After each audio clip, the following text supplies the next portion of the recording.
Welcome to the Image Critique Show with Jeff Johnson, Rick Avalos, and their special guest. So sit back, relax, and enjoy the show. Thank you for giving Rick and I a chance to chat with you about your images. So we're going to do our little show for you, and we're going to a little bit different than we do our normal show.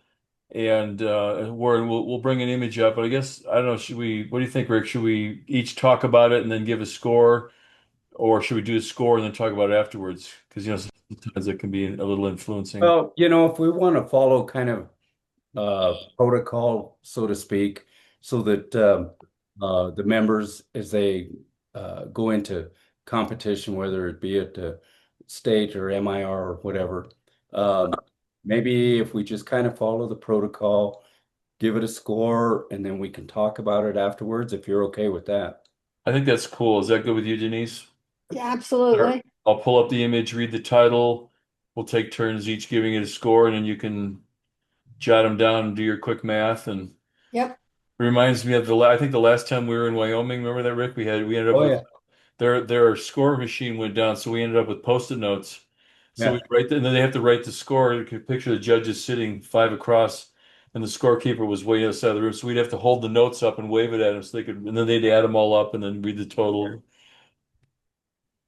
So anyway, so thanks, gang, for allowing Rick and I to come into your lives, into your living rooms, and talk with you about your images. And I've got 13 of your work tonight to we'll pull them up and we'll give them scores, and then we'll each talk about them and throw some ideas around. And I would say, because we have a low amount, if this is okay with you, Denise, if anybody wants to have questions about it, I'm okay with that. You're okay with that, Rick? Sure. Great. So I was again, hoping people would take this opportunity to ask questions. yeah, because this is really a educational situation. So by all means, ask why, ask what if, ask all the things and we'll kind of talk about it, because part of the show, if you haven't watched it, is that we will take an image and throw some ideas at it. So again, we'll score. Denise will give us what the total is, and then we'll both each take turns we'll each talk about every single image, so I'll give you some idea of what we see, but jump in and ask questions as we go. So Right. So I'm going to steal the screen and pull up the old Photoshop here. Are you recording now? I am, yes. Yeah, and I'll get that to you so you can put that up for everybody to And Denise, can I assume then that our evaluations will be based or similar to judging at a state or MIR or type of a competition? Do you want us to go with that protocol with the 12 elements, etc.? Correct. Okay. Yes. Very good. So, PPA used to have a live judging format, and I'm speaking to my members here who are logged on. They used to have live judging format, and you could watch it. Yes. See all of the entries. You could get a feel for what was deemed a merit image versus not a merit image, and they would address the 12 elements of a merit image. Mm-hmm. And they stopped doing that. Now you submit to PPA and you just log on and keep your fingers crossed and hope you see the word merit next to your image, but you don't get to hear anything. Right. Right. You can order a critique, but you only get one person's opinion, not the five who actually judged it. Right. And so tonight, this special presentation is based on the way we used to be able to watch. And so if you would follow the previous format, I would appreciate that. You bet. And I would recommend to all of our participants and anyone in general, whether you're competing or not, is to consider, I don't know if we can see that very well, the 12 elements of a mirrored image, and those can be easily found online. I just uploaded them, Rick. Oh, good, good. Go to the chat box, everybody. You can download a copy to refer to tonight. Sorry. Good, good. Because again, whether you're competing or in your everyday work, if we consider these elements as we're creating our images, man, they're gonna just make such a difference in how we progress in our photography and our expertise, if you will.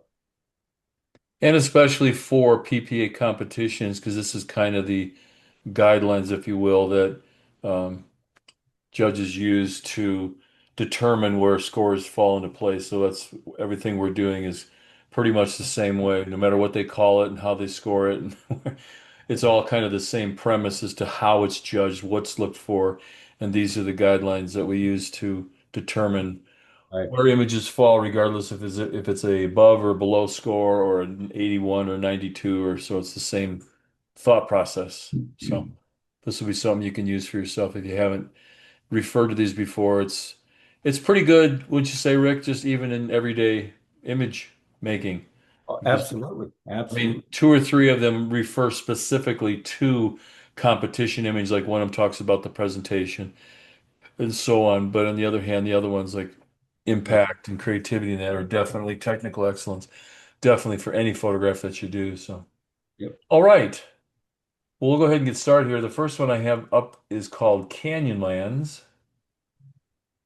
And remind me when this is done, I want to talk to you about the size of this one. Just again, it's not a crime, but just so you know. So go ahead, Rick. I'll let you start since I'm Yeah. talking too much. Okay. Excuse me. I'm looking at the image, and as I'm evaluating the image, I'm looking at composition, I'm looking at lighting, presentation, and so many, obviously the other elements. Um, if I were having this in front of me on a panel, I would have it right around 77, 78. And here would be my reasons.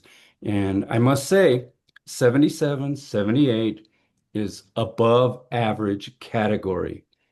So when we talk about above average, we're talking about above average professional photography. We're not talking about above average hobbyist, that type of thing.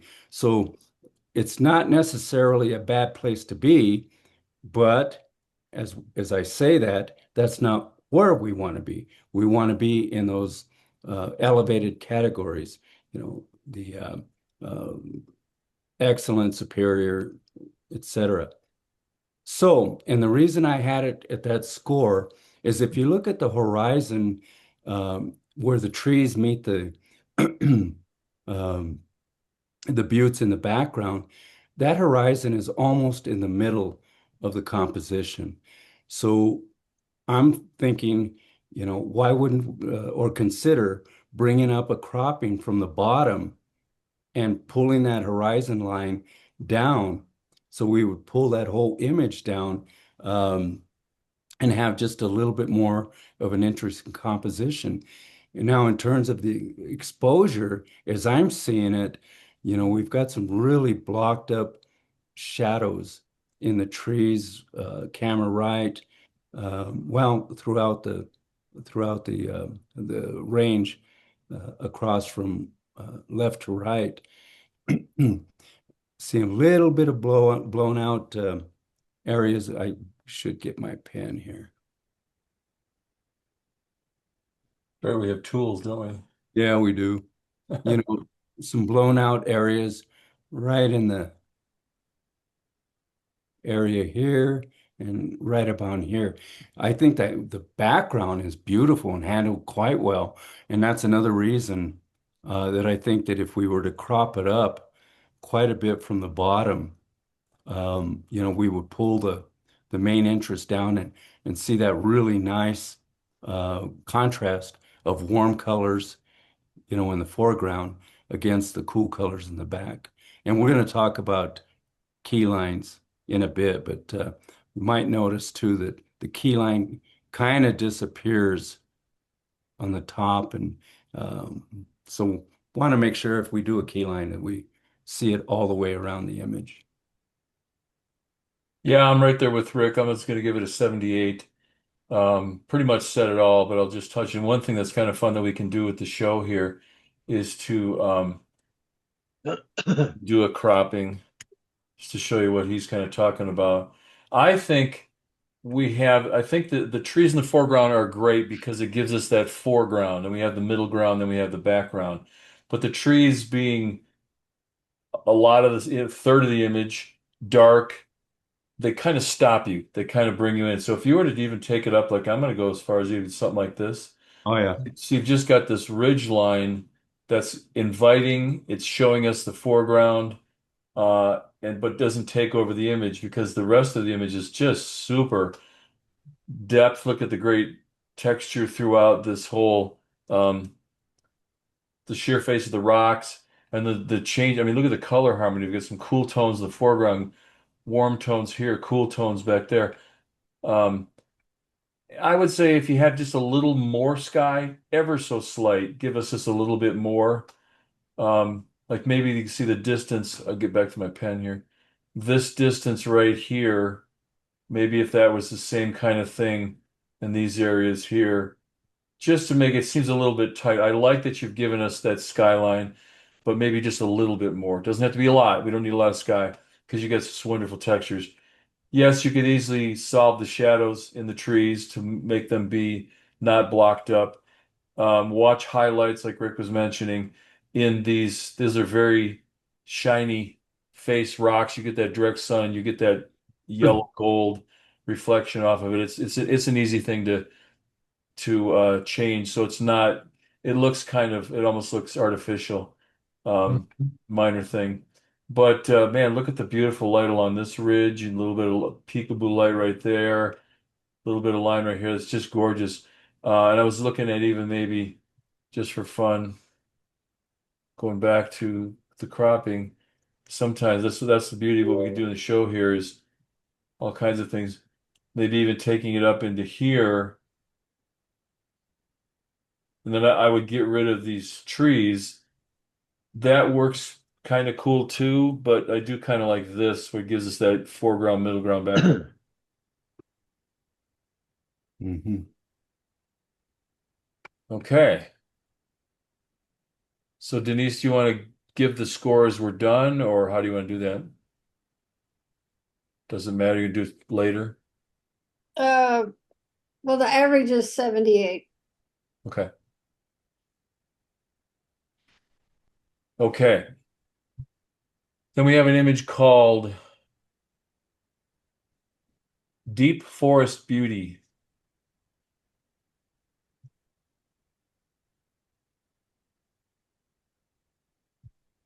All right, I can start on this one. Absolutely love the motion in here. Great capture of the water. I like that it's not, from my opinion, it's not all blown out where it's just white. Then you get highlights that don't that they have no detail in here. So this is perfect if you look at it. It's just little striations of water that give us some nice texture. Great movement through the scene coming up. Oh, I'm sorry, I'm not used to this. So I'm going to scroll. I was going to give this. I'll give this an 82. Um, but look at the depth. The sunlight back here in this canyon lets us come through the scene and wander up through it and go out, come back around and see it again. The great detail in the bushes along the side, the twigs along the side. That's easy to lose sometimes. There's just enough detail in this rock that we don't. It doesn't just look like a black blob. If this is all no detail, it would be distracting because your brain wants to go in there and find detail. If there's nothing there, then it's taking away from the image. So I think this is a good, solid, low merit area. Mm-hmm. Rick, what do you think? Yeah, I had it right around 79. A couple things that I think could, for me, would take it, past that line. First of all, presentation. It's okay to have a full bleed, and that's nice. But if we're talking about competition, the judges like to see some kind of presentation. Obviously, there are exceptions to everything. But if we had, some kind of a presentation with a mat and maybe a key line, I think that would help this image. And I'm looking at the cropping. I really do enjoy the area in the back, which kind of gives you a little bit of a depth, but we have so much coolness, in the water and then warmth with this log um, here. I was just kind of playing with the cropping. What if we did something right across there? We still have the, So cut down the top. yeah, somewhere around here somewhere. Yeah, let's let me get rid of my lines here. Yeah. Oops. And then can you do a before and after on that, Jeffy? I really enjoy this leading line that's coming in. This You know, formation here. oh yeah, yeah.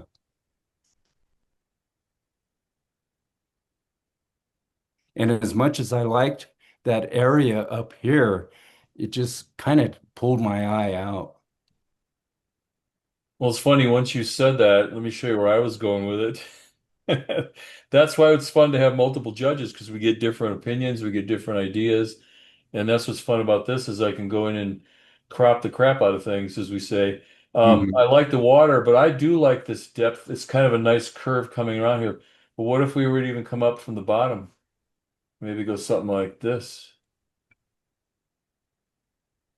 We still have this line bringing us in. We still have plenty of water taking us out, but we now get the depth. Does that work for you, or do you Oh, that's nice. That's nice. still prefer not having this canyon show back here?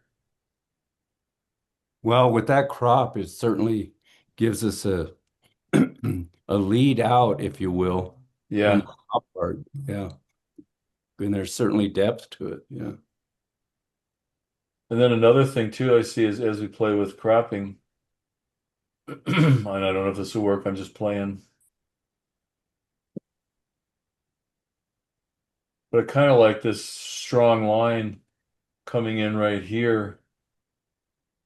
So this is kind of bringing us in from that bottom corner there and bringing us in and out that way too, Yeah. as another possibility. And when we do these evaluations and critiques that are asked of Jeff and I to give when we do our judgings from different organizations, um,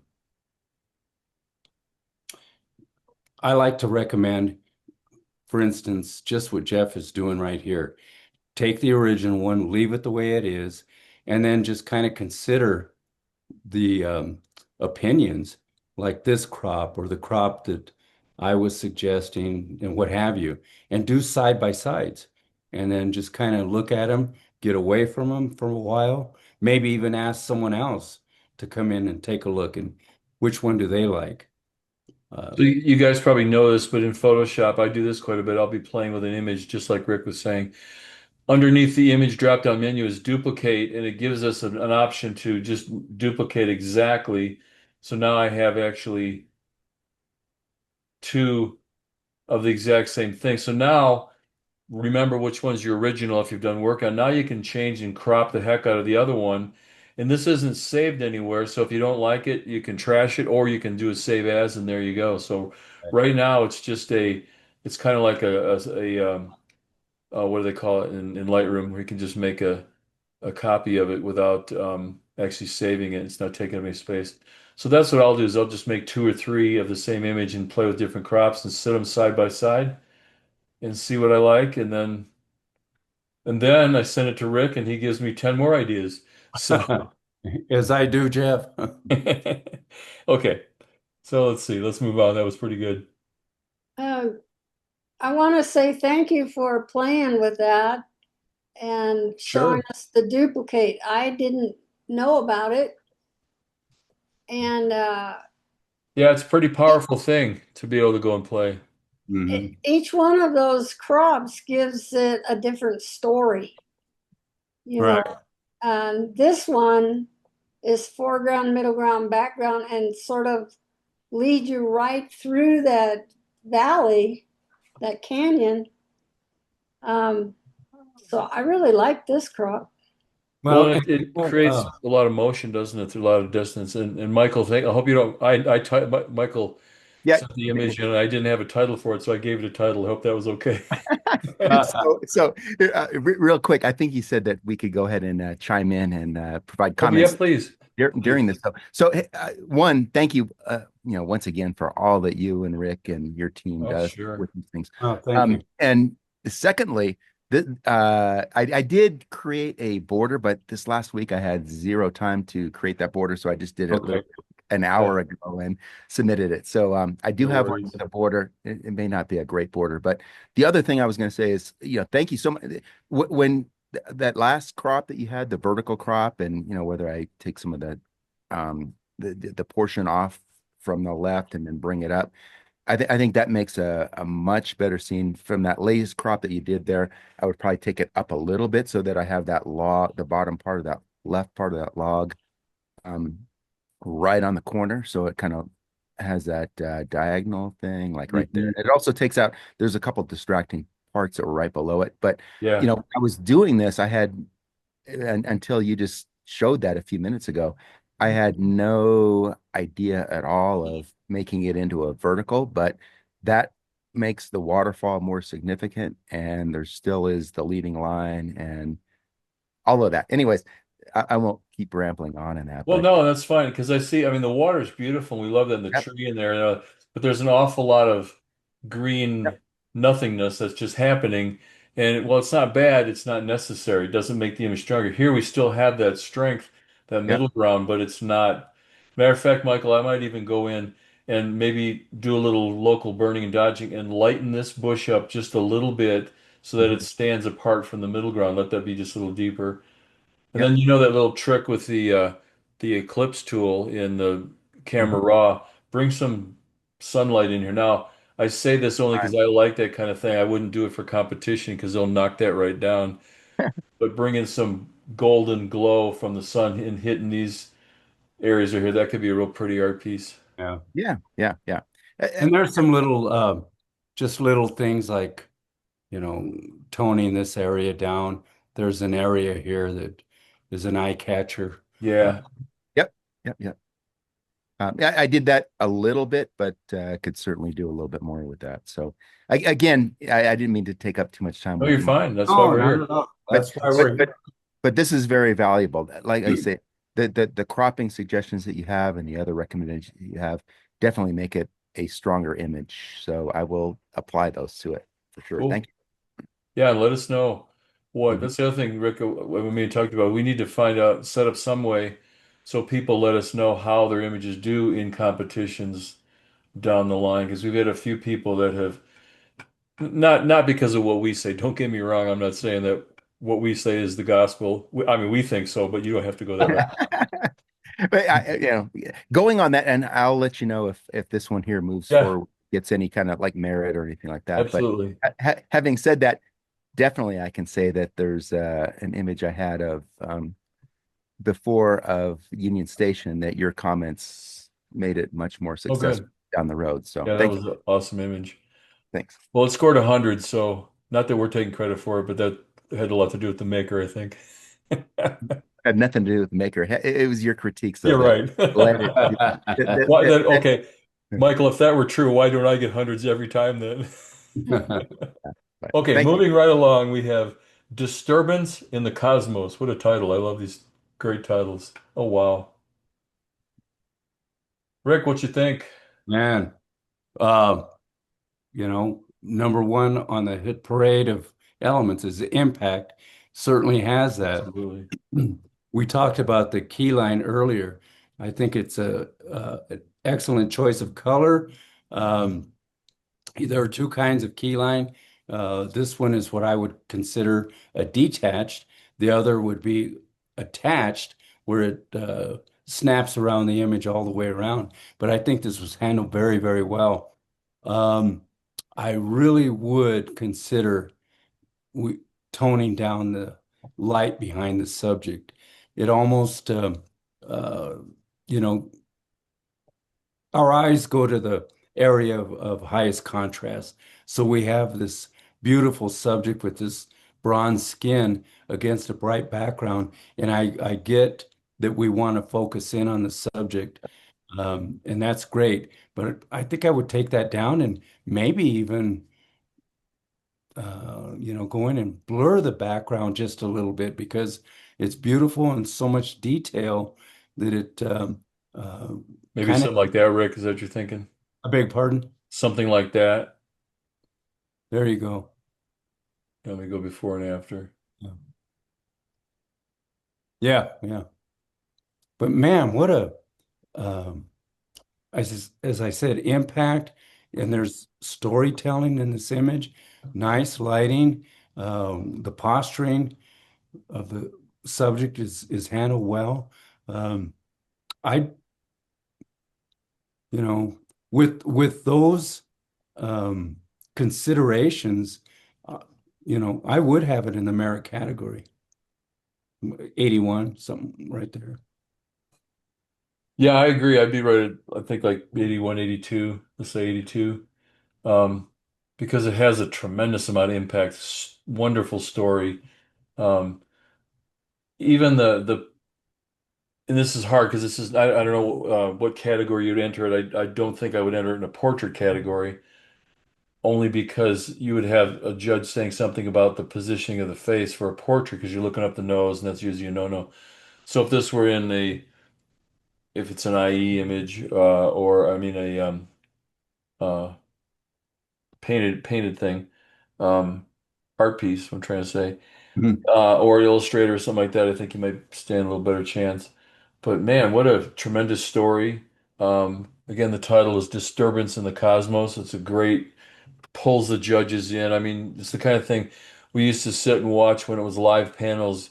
When the title was powerful, the judges would all lean in just a little bit so we Right. could see the image. We'd just say, okay, well, I don't want to miss anything. So, And that's a good point because back in the day, the process was you would the uh, title person would give the title before the image came around. right.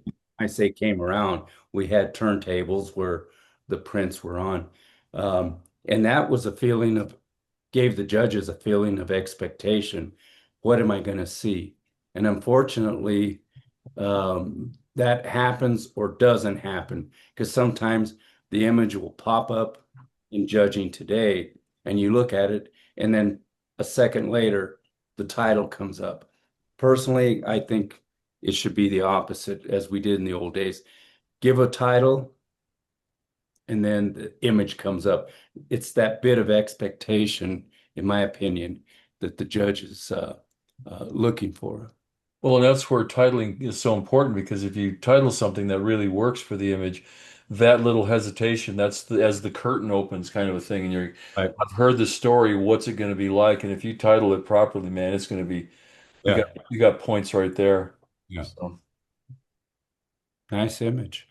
good stuff. Any questions, anybody? Or I'll just real quick show you again. This is a little flat, but you can see the difference in how the subject stands out more. Just slight, but it just kind of lets the subject be Mhm. a little more prominent and the background a little more secondary. So just a suggestion. Okay. Next is an image called Eagle. Whoops.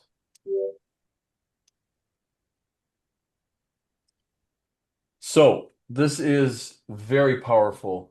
The fact that you've been able to get this close and have, I like the head down. It just shows a powerful, whether it's a thinking about when was my next prey, just ready to strike. Just it just creates a little bit of tension. I like its cropping because it does create that tightness, which this isn't a portrait of a bird. This is more a story in its day in its life. Um, I'm sorry to do this backwards. I should give you a score first. It's bad habits. Um, I am going to give it a 79. Technically, it's kind of fallen apart. Now, as you notice when I opened it, it's this very small file. So, and there's some, we'll talk about that in a minute. Remind me of how to save your files for competition. So it was kind of a small file. So when I enlarge it for us to see it, it's enlarged to almost 300% to fill up the screen. When the images are sized according to what PPA wants, I don't have to enlarge the scene at all. Anyway, so it's some of the softness has come from the enlargement that I've done, so I'm taking into consideration. But there's a green cast that I'm seeing through it. I mean, we obviously have yellow on the beak and on the lips. Do birds have lips? Um, but there's a green cast in all of this here, and I'm seeing a green cast throughout, which is basically, I think, a color balance issue. I don't mind the black matte. The yellow liner is placed well. The lip, it's maybe a little strong. This could be a 15 pixel stroke. I'd cut it to 5.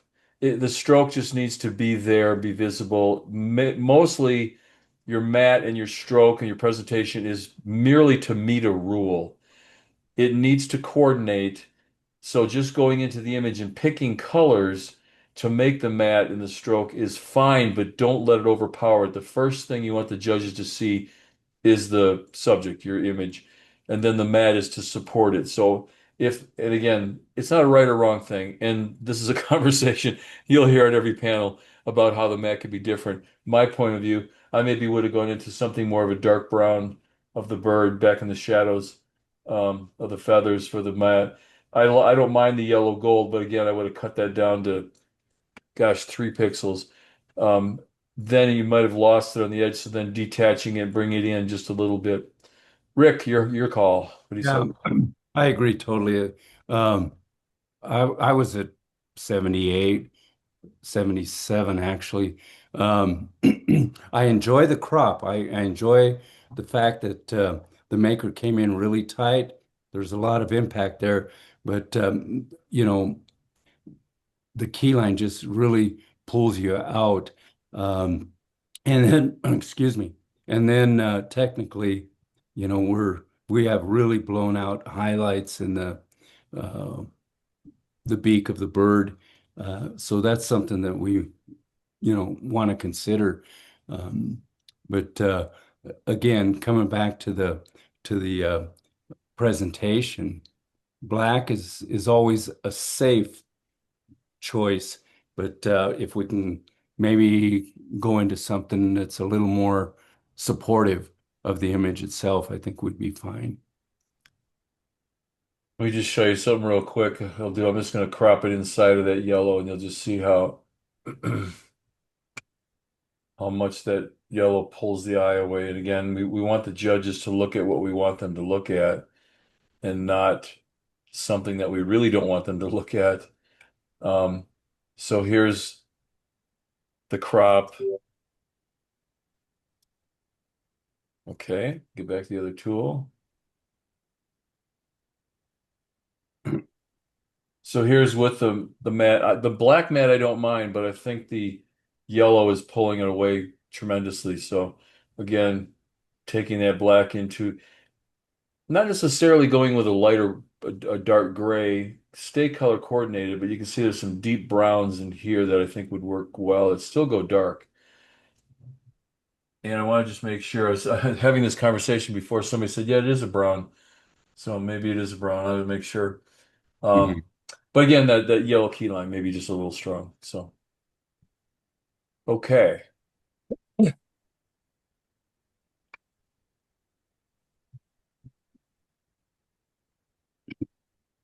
Erosion.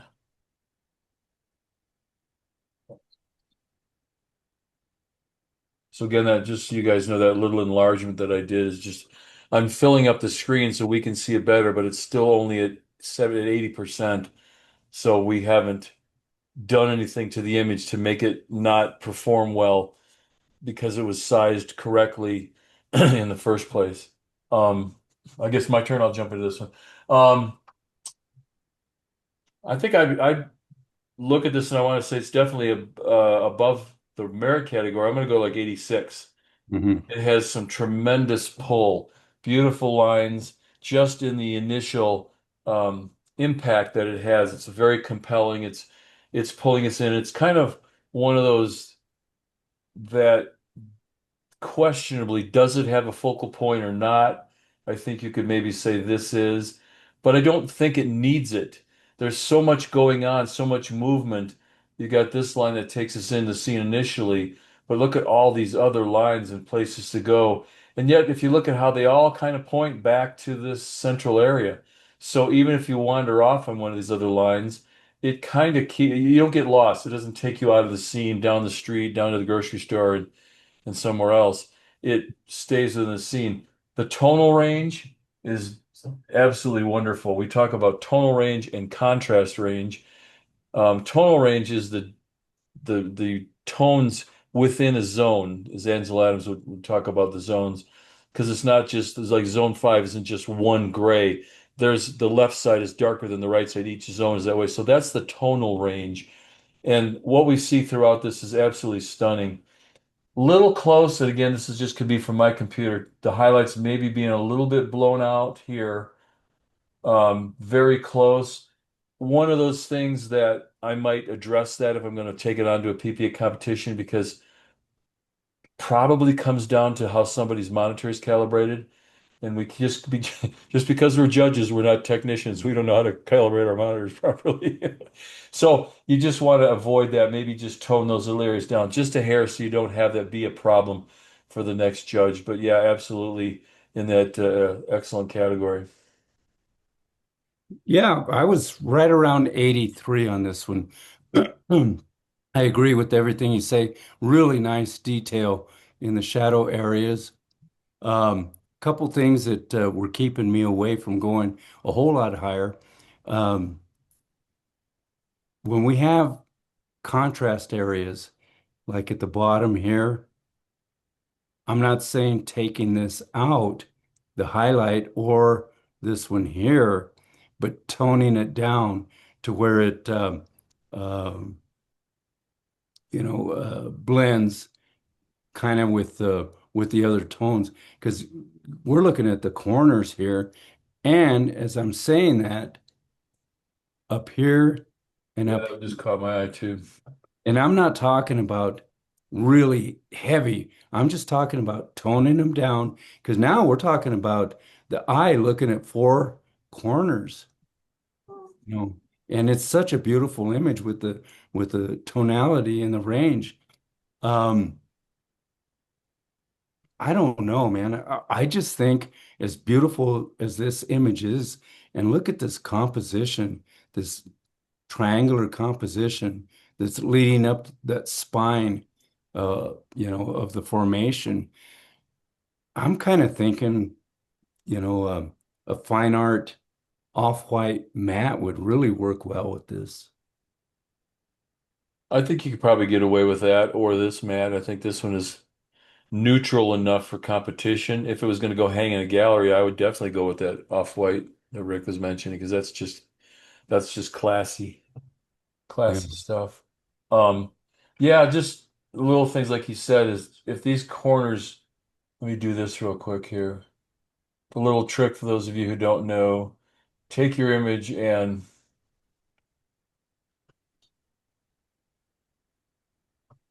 flip it upside down, and it's going to make your mind go, whoa. But because it's that way, look at the things. What catches your eye first? And definitely these corners stand out in mine. And it's beautiful terrain, but they stand out just enough to not let your viewer go in and find this nice triangle in this line here. So, and it just be a matter of the densities of these rocks, the brightness of these rocks right in here. I didn't hang on, I didn't hit the pen there. The brightness of these densities of this area is right in here. Oh, for crying out loud. I gotta go back to Photoshop. Hold on. Okay. Yeah, I think if were this my green line is if that brightness, darkness of that rock these were similar to that, I think they would, you don't want to get rid of them, but I think it would still tell the story. So All right.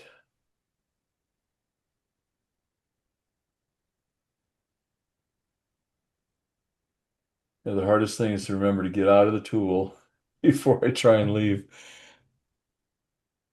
This is called From Warrior to Wise Man. Rick, I'm gonna let you jump right into this one. Yeah.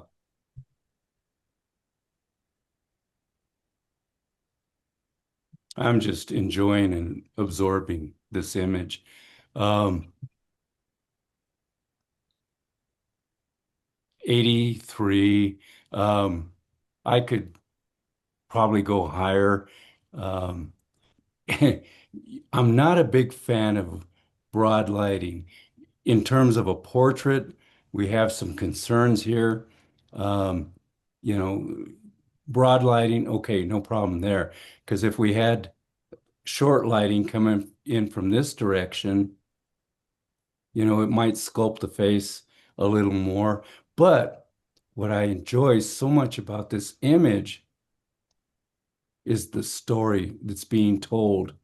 Um, I don't even really need a title. I can see um, the heart of this subject. Concerns that I might have. Of course, we do have light coming in from camera left, and the background is a little bit bright here. I'm not saying that it should be as dark as camera right, and then burning in at the bottom left corner. Um, you know, and it could be argued, well, maybe we should have the subject a little further left here so the subject has area to look out of.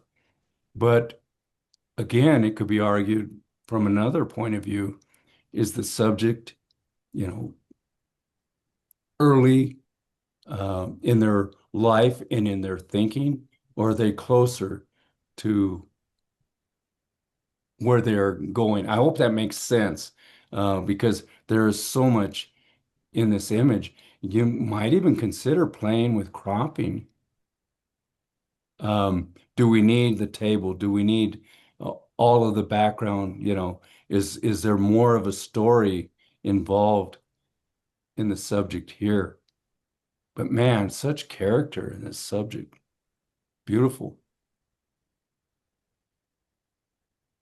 So I would agree with a lot of what Rick said. A few little fine points that I think could make it stand a little bit more. And again, the category is going to be quite dependent.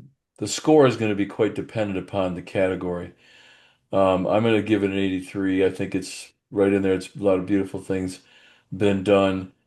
The same things, I don't want to repeat it, but the background, the upper left, and the bottom of the table, and the bottom right, just kind of keep us moving. One other little thing that catches my eye is the inside of his sleeve right here. Just if that, just tone that down. It's not necessarily part of the story per se, but it's just pulling attention. Minor little things. And I know this sounds real picky, but that's a point. That's a point. That's a point. So it gives you just that little bit. The mat is exquisite. I'm looking at trying to figure out how I can do that. That is so cool. There's just the slightest texture on the outside that kind of emulates the wall. There's a little bit of a, almost looks like a bevel, which a lot of times you have to be careful. Judges will tell you not to divide the mat in half. This is close to that because it pulls the eye out there. This is done so subtly and so tastefully that I think it works. Color harmony, everything about it is awesome. Not sure what more I can add. I again, growing up, knowing learning how to shoot with the different types of lights patterns, my first instinct was, yeah, if it was lit from the other way, I think it maybe would have been a little bit more dramatic yet. But this is done so well, you can't take that Mhm. away from it. The one thing that does kind of happen for me with this kind of lighting is this eye, because it's in shadow and large, again, this doesn't happen in competition. This eye looks awesome. Because there's a reflection on the whites of the eye, it makes the pupils recede even further. So maybe tone that down or lighten this up just enough, not too much to be obvious, but just enough to let that. Because right now that eye almost looks. We use the term dead eye, and we don't mean this in any kind of a negative, insulting way. but when you have an image that doesn't have light in the eyes, they look like they're dead. This eye is very, th oh, that's a little big, very th deep in thought. This one's kind of not part of it. Again, little things that you can do that can help bring that score up. Yeah. Definitely a possibility of going. The crop, like Rick said, I'm not sure what you do because if you cropped in, you'd start cutting into him, which I guess wouldn't be too bad. I mean, maybe it could be something tight. No, that'd be fine.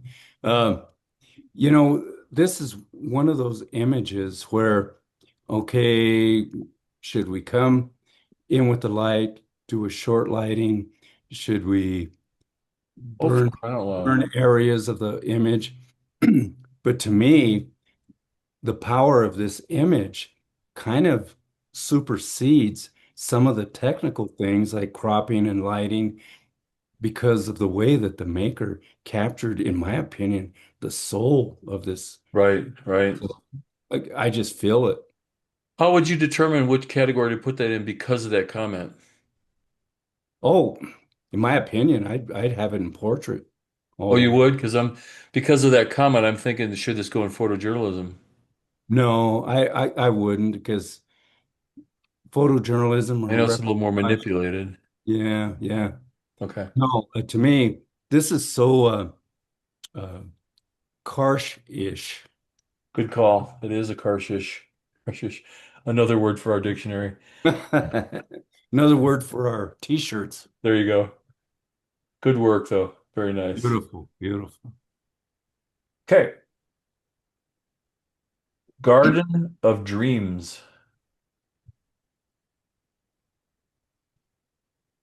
Go ahead, Rick. I'll let you jump right back. Yeah, beautiful, beautiful image.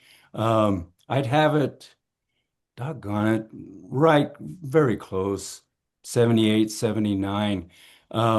We did a really good job of rendering the background with the um, Boca Raton, as I call it. We've got great light on the subject's eyes.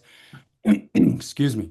I think, darn it, the presentation is what's pulling me out.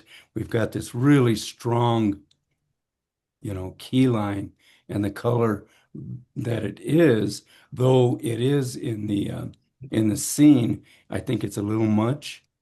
Um, in terms of I'm just looking at composition. She's really close to that PowerPoint, which is great. The flower coming in from camera left is just encroaching a little bit too much, in my opinion, to her eye. Whether we had, moved over just a little bit more camera right, I think would have been helpful. Yeah, I would have come in at probably right about 78 on this. And again, a lot of it is like he was saying, I think the portrait of the young lady is done very nicely. The lighting is a little flat. Could have been a little bit more dramatic, letting the face be a little bit more. Um, there is a highlight and shadow between the two sides of the face, but maybe just a little bit more to create some more. What it is, because the lighting is pretty flat across her bodice of herself. We're losing depth that way. There's no roundness of Mm. her shoulder to shoulder and of her face. We get a nice shadow back down here and of her neck, but that's about it. Otherwise, it's kind of flat. So it's close, and that could be easily done in Photoshop. The flowers are bright and they are asking for attention. I don't object to them too much. This one encroaching the eye, yeah, maybe a little bit. But yeah, and the matte I think is probably again it's color coordinating, but it's also pulling my eye out too much. Mm. So you could probably even take this color into a deeper tone, like in here, a darker matte with in the burgundies of the wines, and I think that you'd be fine. Take this color and go with a lighter, almost this flesh tone or a very soft pink, and again, maybe even cut that in half. Because you got such contrast between colors here, you don't need to have that looks like about a 5 or 6 pixel. You could go down to a couple pixels and it would stand out nicely. Rick, let me ask you this question. We see this a lot on nowadays. The distance between like the thickness of the mat here on the top and bottom is thinner than the sides. Yes. To do that a lot back in the day when we were cutting our own mats, but nowadays it seems the judges don't like that. What do you think? Right. Um, I believe that judges like to see the key lines or the bevels or whatever you call it equidistant, unless it's exaggerated. And the best example I can give of that, mat cutters call an image weighted, where there's more area, for instance, on the bottom than there is on the top. So it's weighted. There's heavier weight on the bottom of the image. And that kind of goes into the same thing with strokes or key lines or whatever. If they're not equidistant or exaggerated, if they're not equidistant, then a judge is going to be thinking, well, they made a mistake. Yeah, But yeah. if it's exaggerated, then they can see, wow, that was a good move.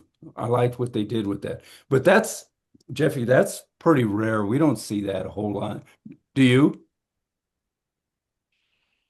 Um, no, and I was just reading the comment that Jeff just made about, and I agree with this very much, Jeff, is that for a printed image, he's talking about if the bottom is weighted, you've got room to sign it. So yes, if those are considerations for the final output, absolutely Yeah, keep in mind. Because I will do a lot of my fine art stuff where I will have a white mat and I'll have actually the edge of the mat would be here and then the edge of the print would be here, but this is actually background, so it's not a stroke, it's a background. But I will make that bottom be like this big so I can put the print title, the number if it's numbered, and then my signature over here. So if you're going that route with it, but I think Rick has a really good point. If you're going to do something where there's nothing wrong with having the sides be thicker than the top and bottom, but make it more so.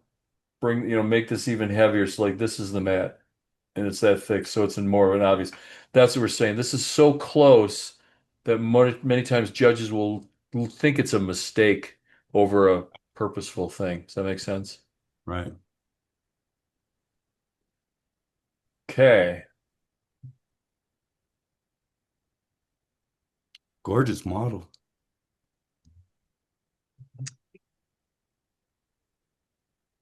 Good morning.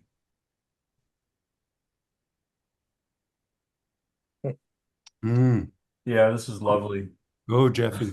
Well, this is very much a favorite of mine. When you get down deep in the flower beds, I mean, you're physically down low, so you're shooting through all these soft, blurred tones are flowers in front of you that are way out of focus.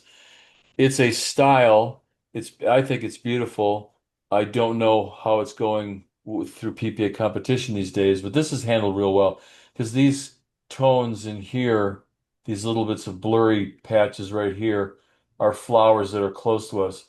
I think that's wonderful. I think it's handled very well because it almost gives it that painted feeling. This background color is just perfect. It's a good uh, what's the word?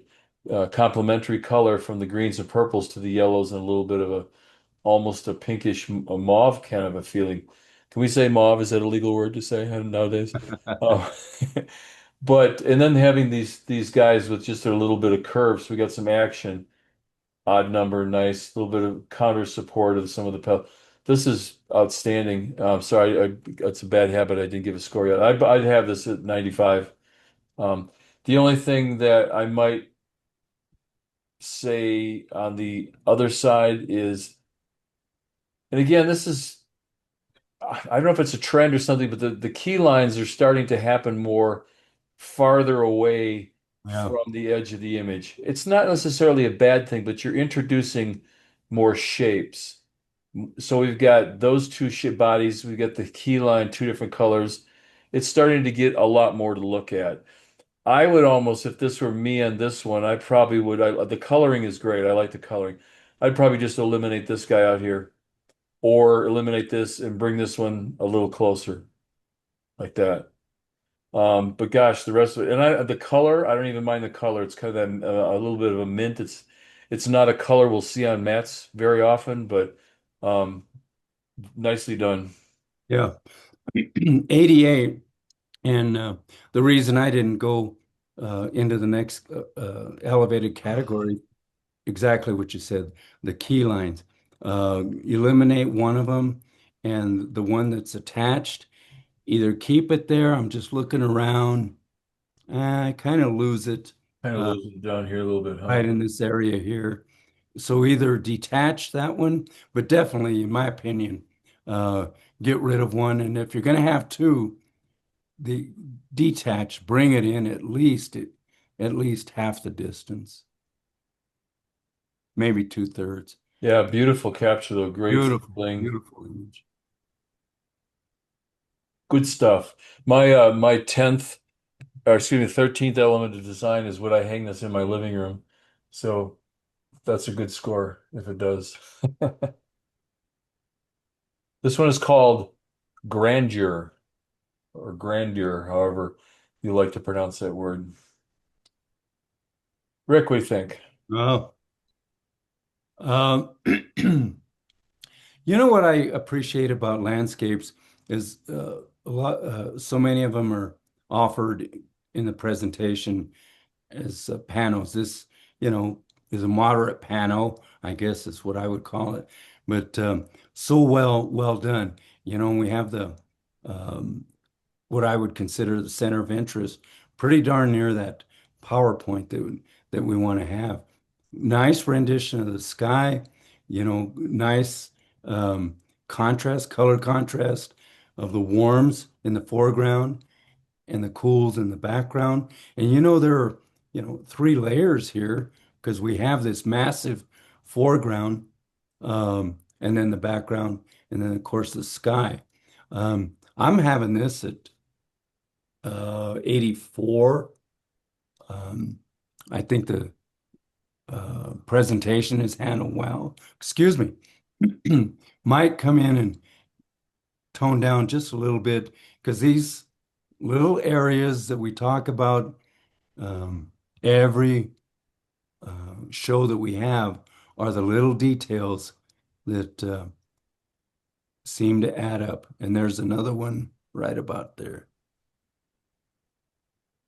Yeah, a lot of what Rick said. I think I would have come in at 87 on this because it just has tremendous impact. It's a beautiful location and handled well. Yeah, and yeah, these little spots like Rick circled here, they're just those little eye catches. But the other thing that makes it for me is, I mean, this is obviously a drone image, which gives us that new perspective, and at least new in terms of photography overall. Leaving the road in right here, I think was a great call because it gives us perspective. I mean, look at that little tiny charcoal line right there and the size of this butte.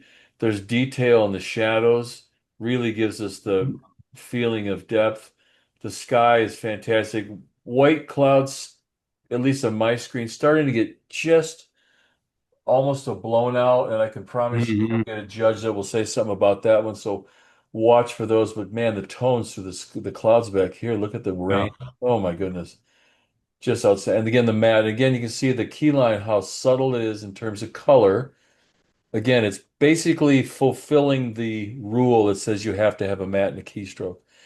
The distance is good because it's there, it stands out, but it's not. If it was up here, all of a sudden you start having more elements to look at. So that's kind of what we're talking about there. Yeah, you know, we talk about little details that some of us would consider nitpicking, but man, do they add up.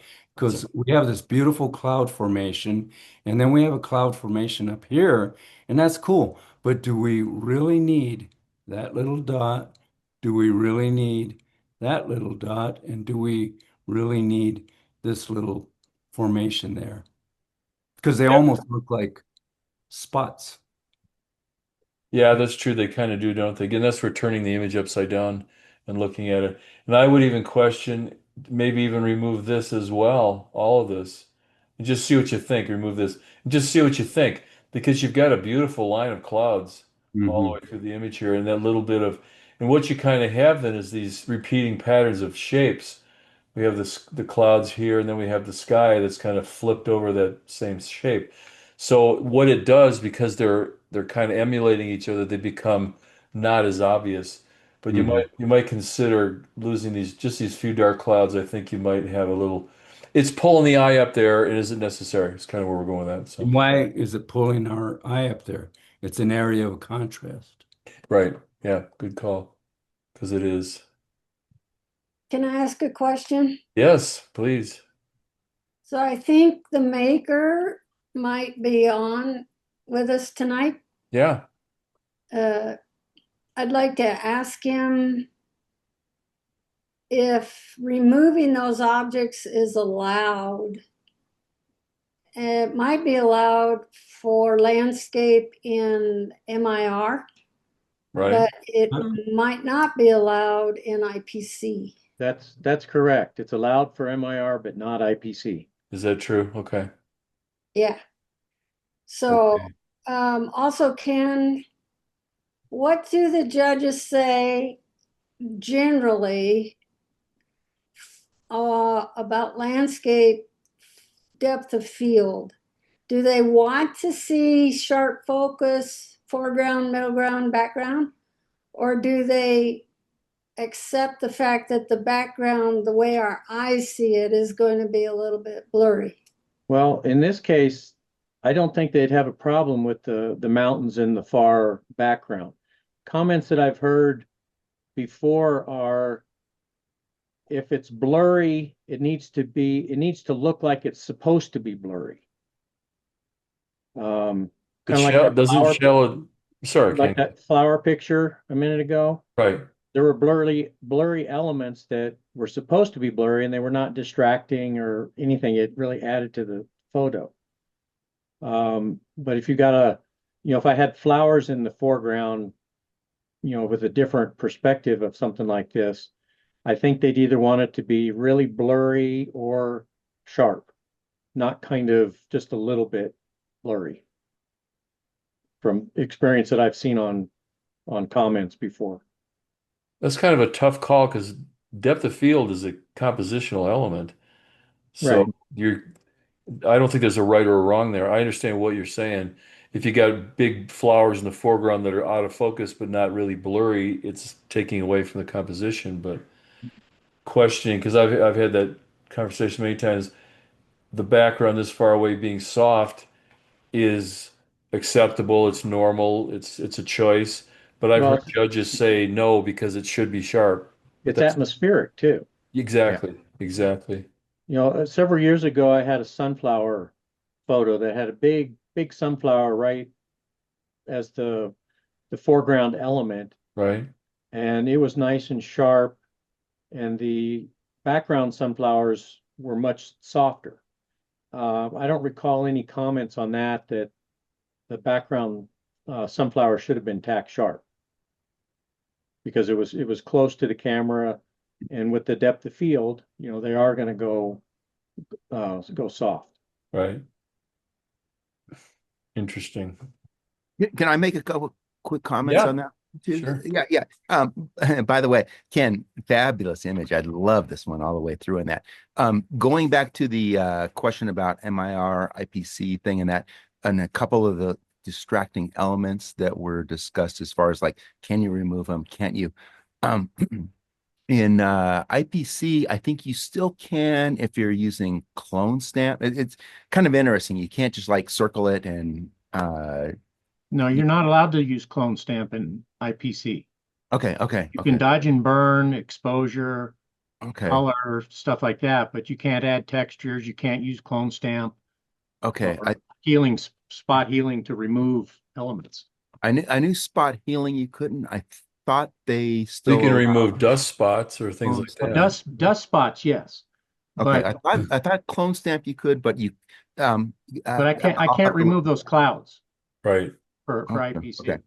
And anyways, to me they're not distracting anyways in that. Well, that's why I left them in, because Sure. I'm thinking IPC generally right now.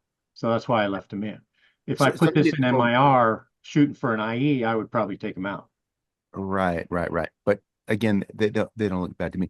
But overall, great image in that. I mean, I love everything through it, Yeah, and all the comments that Jeff and Rick provided were. For example, it's hopefully not noticeable, but there's Dave's truck is in the lower right-hand corner. So I It's didn't clone it out, but I Too funny. burnt the color down, so it's not as noticeable. Okay. Good thing it's not a red truck. Yeah. So So it is a red truck. So you need to I- you need to change the title to Dave's parking lot, Dave's backyard. I asked that question because I want the viewers to pay attention to the rules. Yeah, good call. And So, yep. our entries don't have a lot of rules. PPA has its set of rules and IPC has an entirely different set of rules. So anytime you enter, you need to read the rules. Yeah, absolutely. Because they can be definitely lower scores because of not following a rule. Right. And all great points. Like I say, I think I was informed that clone stamp, you can do that within IPC, but you couldn't just do, just a flat out remove items and that we normally do to remove distracting items and that. The other point that I was going to bring up real quick was there was a question about, detail all the way back to that back mountain and some of that. Ken brought up a great point is like that, that's just how that looks. And I would add to the fact that sometimes some of the images where you like photo stack all the way back to that very back item kind of start looking unrealistic to what our eyes see. What I see here, what Ken has, this is what my eyes would see if I was there, right? That far background is not going to be as in focus as the stuff in front. So I think he did a great job with that. Of course, Ken, isn't it true when you submit to IPC, you have to submit the raw as well, don't you? Correct. Yeah, so if somebody's going to question it, they would then have the raw to say, okay, that because maybe you can move a couple of things. Let's say there was one tiny little cloud all by itself up here. Yeah, I'd probably remove that, and nobody would probably say anything. But this whole collection of clouds, they probably would have a hard time with. So good point. Okay. High Country Beauty. Whoops. Sorry. Trying to use the roller on my mouse here. It's getting away from me. Rick, you want to go ahead? Yeah, this is really a lovely image. Um, Darn it, I'd have it probably about 78, somewhere around there. And I just feel it could get into that next category in the merit category. First thing that hit me was the excuse me, the horizon line being almost in the middle of the image. I really appreciate the foliage and the flowers in the foreground. Um, and I certainly wouldn't want to cut them out, but maybe if there's more foreground so that we can be led into uh, the subject matter. Beautiful lighting. We've got such nice warm light on the edge of the the peak there. A little concern about the blown out highlights in the sky. Um, that could be something that would concern judges and adjust their scores appropriately. But and we talked about it too as far as the presentation. Yeah, I think I'd be just right at the 80 mark. It's got a lot of good positive, good composition is a kind of a tough one because I agree with a couple of things Rick was saying, and the first thing I think of is if you could maybe just to lower your camera a foot, you'd have brought this line of the flowers closer to the line of the trees, so we cut out less of this room here. Um, little things like this probably is a sign on a path back there, little bright spots. We've lost some detail in the shadows along here. And I kind of feeling like he says that maybe we're just getting close to being burned out, blown out highlights. And again, it's the kind of thing you have to think of. We've got other judges who maybe have monitors that are a little different. and it might look okay on your monitor and it might not be. So if you're close, if you're looking for the points, I'd bring it back. Color harmony, beautiful. The tones. I miss seeing these flowers this year. Um, the yellows and the greens and the purples are just so dramatic up there. But yeah, that's where I would be as an 80. Also, too, just looking as I'm talking here, let me just try one thing if I may. Um, I'm wondering if just maybe even bringing it down like this might solve what Rick was talking about. We still have this line kind of in the middle, but there was maybe a little bit, I don't want to say too much, but maybe unnecessary sky. Um, we see the blues, but now this really and then one other thing caught my eye, a little bit of sunlight hitting over here on the right side, if you can see that. As pretty as it is, I maybe would tone it down or eliminate that, just so it doesn't pull an eye over there unnecessarily. And one thing we're missing, a family of 5. I was waiting for that one. Oh, that's too funny. All the years Rick's looked at my landscape and goes, that's really a beautiful background for a portrait. Oh, that's too Hey, funny. real quick before you move on, Yeah. the maker happens to be here, and it's me. Is the So title okay? I made up a title for you too. yeah. I think I had a different one. By the way, the one for that waterfall that you did earlier, my title for that one was Pure Rocky Mountain Spring Water. I don't know if you guys remember the Coors commercial. That's Yeah, that's great. All I had was Different print image 1 and image 2. years of that. That came through. So I was going to bring this up again. I didn't have a chance to do a presentation on it until about an hour and a half ago, and I did one. But I super appreciate the comments that you've brought into this one. Great comments on that little bit of cropping, Jeff. That bringing that sky down made a big difference, and I think it's very beneficial. The other part of it is what was I going to say? Yeah, I could definitely do a little bit of luminosity masking over into those clouds that both you and Rick said are a little bit too bright. Just And close, I yeah. agree. Yeah, the eye goes to the brightest parts of the scene, and unfortunately, those parts right now are too bright. So I've got some work ahead of Even me. this line here too, Michael. Yep. And then I would maybe even tone down that corner because all of a sudden you got all these beautiful colors and there's this white right That here. that kind of that light leak that pulls Just you. bring it down to this tone. I think you got something that's. Yep, And for what it's worth, even just for personal, because I've done this a couple times on images. Let me keep my pen here. And again, it's personal preference, but play with Yeah. cutting this out, Yeah. bringing the two together, and you can merge that easy, and it makes it seem, it pulls it together, makes it seem more, more. I have to say it more better. Oh, here we go. Well, So the only other thing I was going to say that we need to change, it needs to say Jeff Johnson right down here. Go ahead. it will next year. The part of it that that gap in that middle part of it, and you know how this is as far as like composition and how Jeff, you've been right at this very same spot. Right, yeah. And so I'm like moving back, moving forward. How can I like not have so much of that middle part of it and that?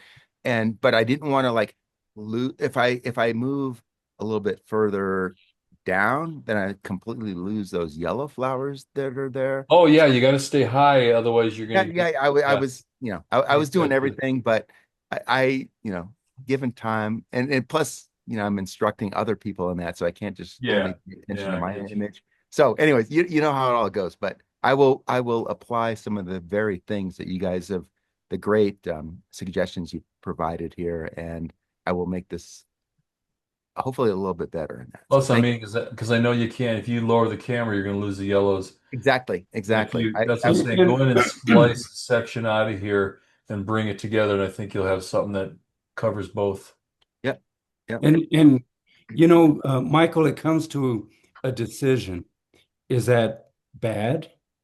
If you lower the camera and eliminate the yellow flowers, Jeff, I know you can relate to gentlemen way back Adolf Fassbender. And Oh yeah.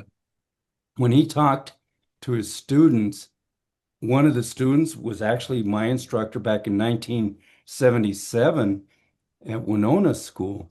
And he said, the thing I learned so much from Mr. Fassbender, but I would show him my photographs, and what he got out of his tutelage was judgment. Just look at the image, make a judgment. Is it better this way? Is it better that way? And I think Jeff and I spoke about that tonight, and we always do during our shows, is like the side by sides. You know, Yeah.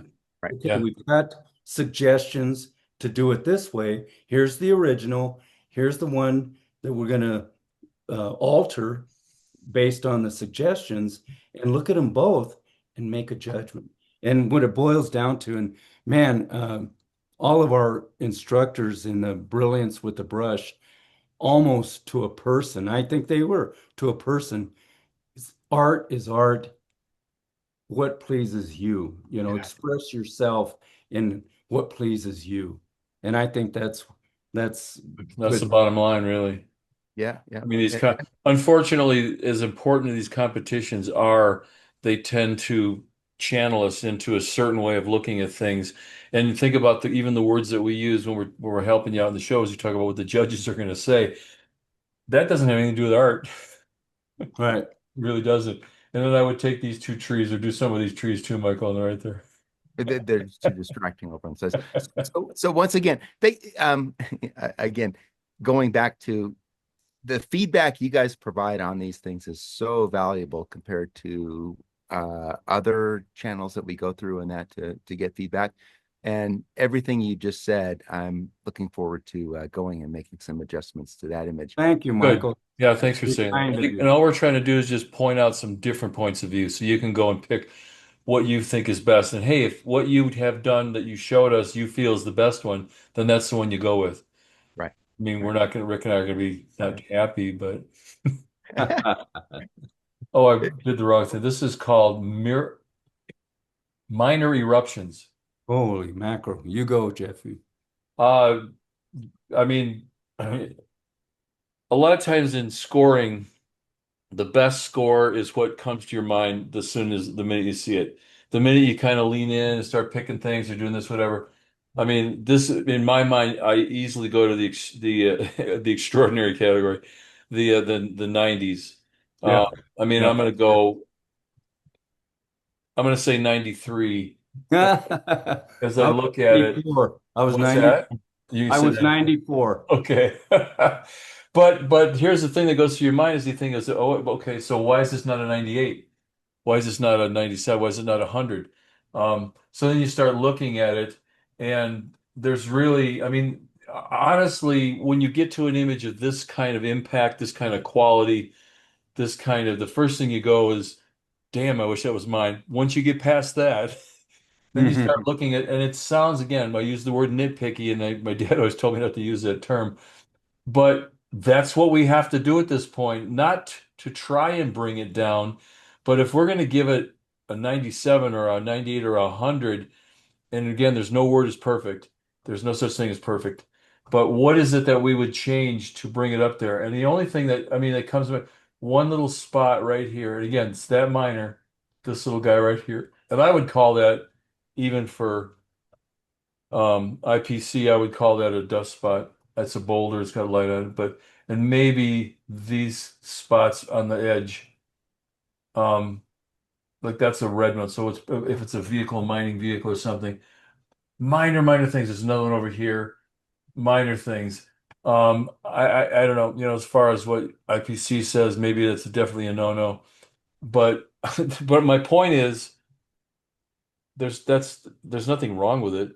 It's absolutely stunning. It's powerful. It's compelling. The other thing that Rick talks about is impact. There's fleeting or lasting, and this definitely grabbed my attention and hasn't let go.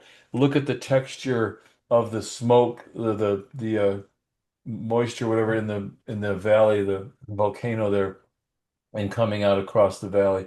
There's just a little bit of a haze that gives us this depth from where we are to the mountain to the texture of the trees and the grasses and the colors. I mean, look at the colors and oh my gosh. And then they have the clouds back here. Holy crap. That little bit of orange coming. Yeah, I probably would move that up to the next category. So I'll just start by saying 96. How's that? Okay, I'll shut up. Your turn, Rick. Right. No, everything you said, and I think we maybe could look at this part and eliminate that or tone it down all the way.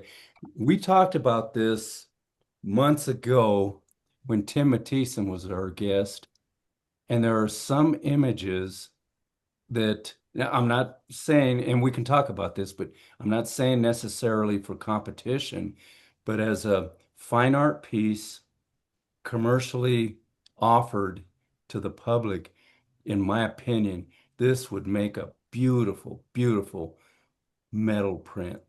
I mean, Yeah. we've got such beautiful color, tonal range. Man, those highlights would just pop. The shadows would open.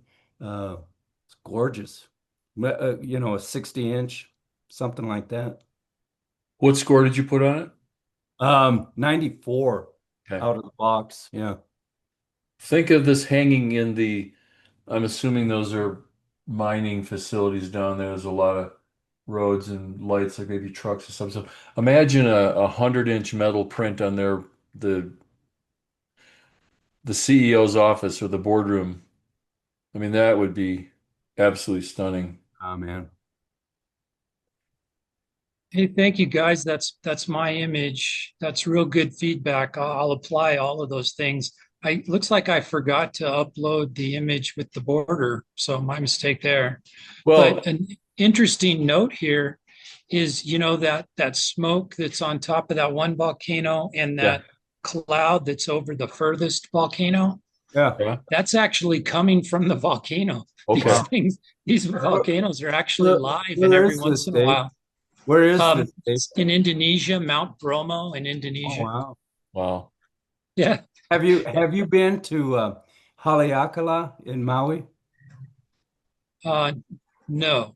It's an old Oh, this yes, I have. Yes, I have. That's right. I went up there. It was like 80-mile-an-hour winds when I went there. yes, Really? yes. Whoa. And it's cold up there, man. Yeah, it was really cold too. You're Yeah. up close to 10,000 feet. Can you believe it? Yeah, it was a long time ago I went up there. Yeah. And then you can then they give you a bike to ride down. Yeah, but I hear that they're not doing that anymore.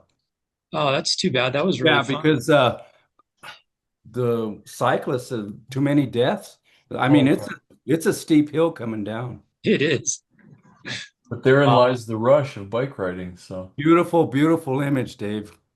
Kudos. and we Kudos. get excited and we hate to blow up a balloon if maybe it doesn't go that way. But if it doesn't, let us know who the judges were. 'Cause Well, in addition to letting us know who they are, let us know where they live. yeah, there you go. I don't know what that little building is there. I was wondering myself, actually. I thought it was really interesting.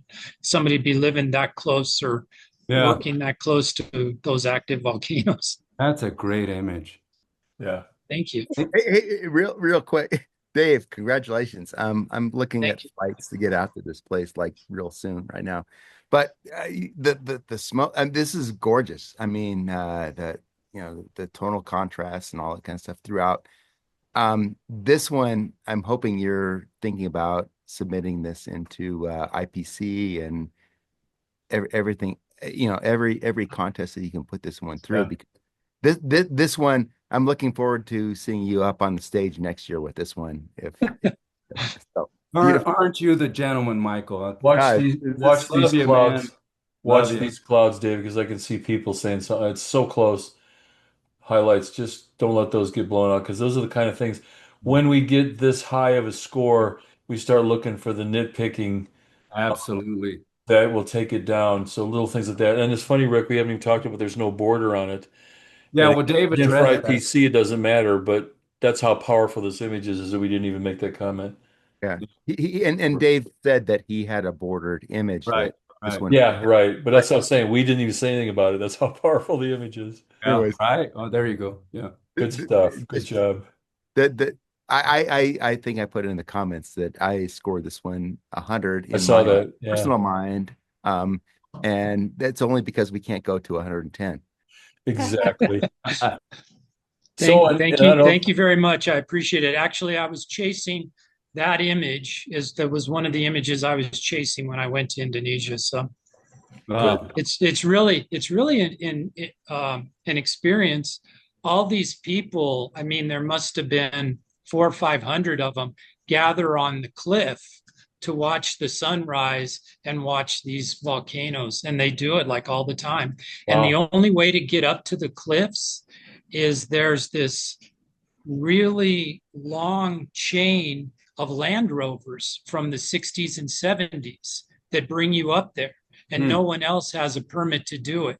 So you ride in these really cool old restored Land Rovers to get to the top. It's a really fun experience. Oh, cool. You have to start at like 2 o'clock in the morning. It's really fun. And that many people go up there all the time. That's crazy. I guess like almost every day. Wow. It's Yeah. pretty neat. Good luck with that one. That's pretty cool. So, Thank you for the feedback. Good stuff. oh, absolutely. So, I'm going to make this comment. I feel like I'm treading on thin ice here, and I don't mean to, but every time we hit a score like that, 100, there's always a break. And usually because when an image comes up, it's 100, what's the first thing that comes up in your mind? Oh my God, I hope my image isn't next. Yeah. So, and I'm not making any kind of a comments in this next image. So please, maker, don't think I'm saying that. By all means, just know that I'm not saying that.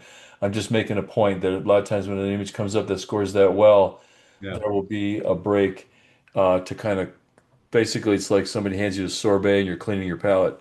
Is all this is. So again, no judgment on the image. I just was pointing that out. That why sometimes there's a break. So the next image, Well, having said that, okay, does we need I to do wouldn't a mind 2 minutes. potty break? Okay, Yeah. let's do that. Let's take a 5 minute break if you guys are for that, and then we'll continue. We've only got 4 more images, so we're doing pretty well. So yeah, let's take a quick break. I'm staying. Anybody have any questions or thoughts or bad jokes? Great. I'd like to comment on Dave's landscape. He got up at 2. He had to secure special transportation to that site and wait for all the ducks to line up just right. And that image would look entirely different 5 or 10 minutes later. Wouldn't Yeah, it? and I took a million images. This is when the light was at the very best. Yeah, it Yeah. really was. It was. Congratulations on your patience.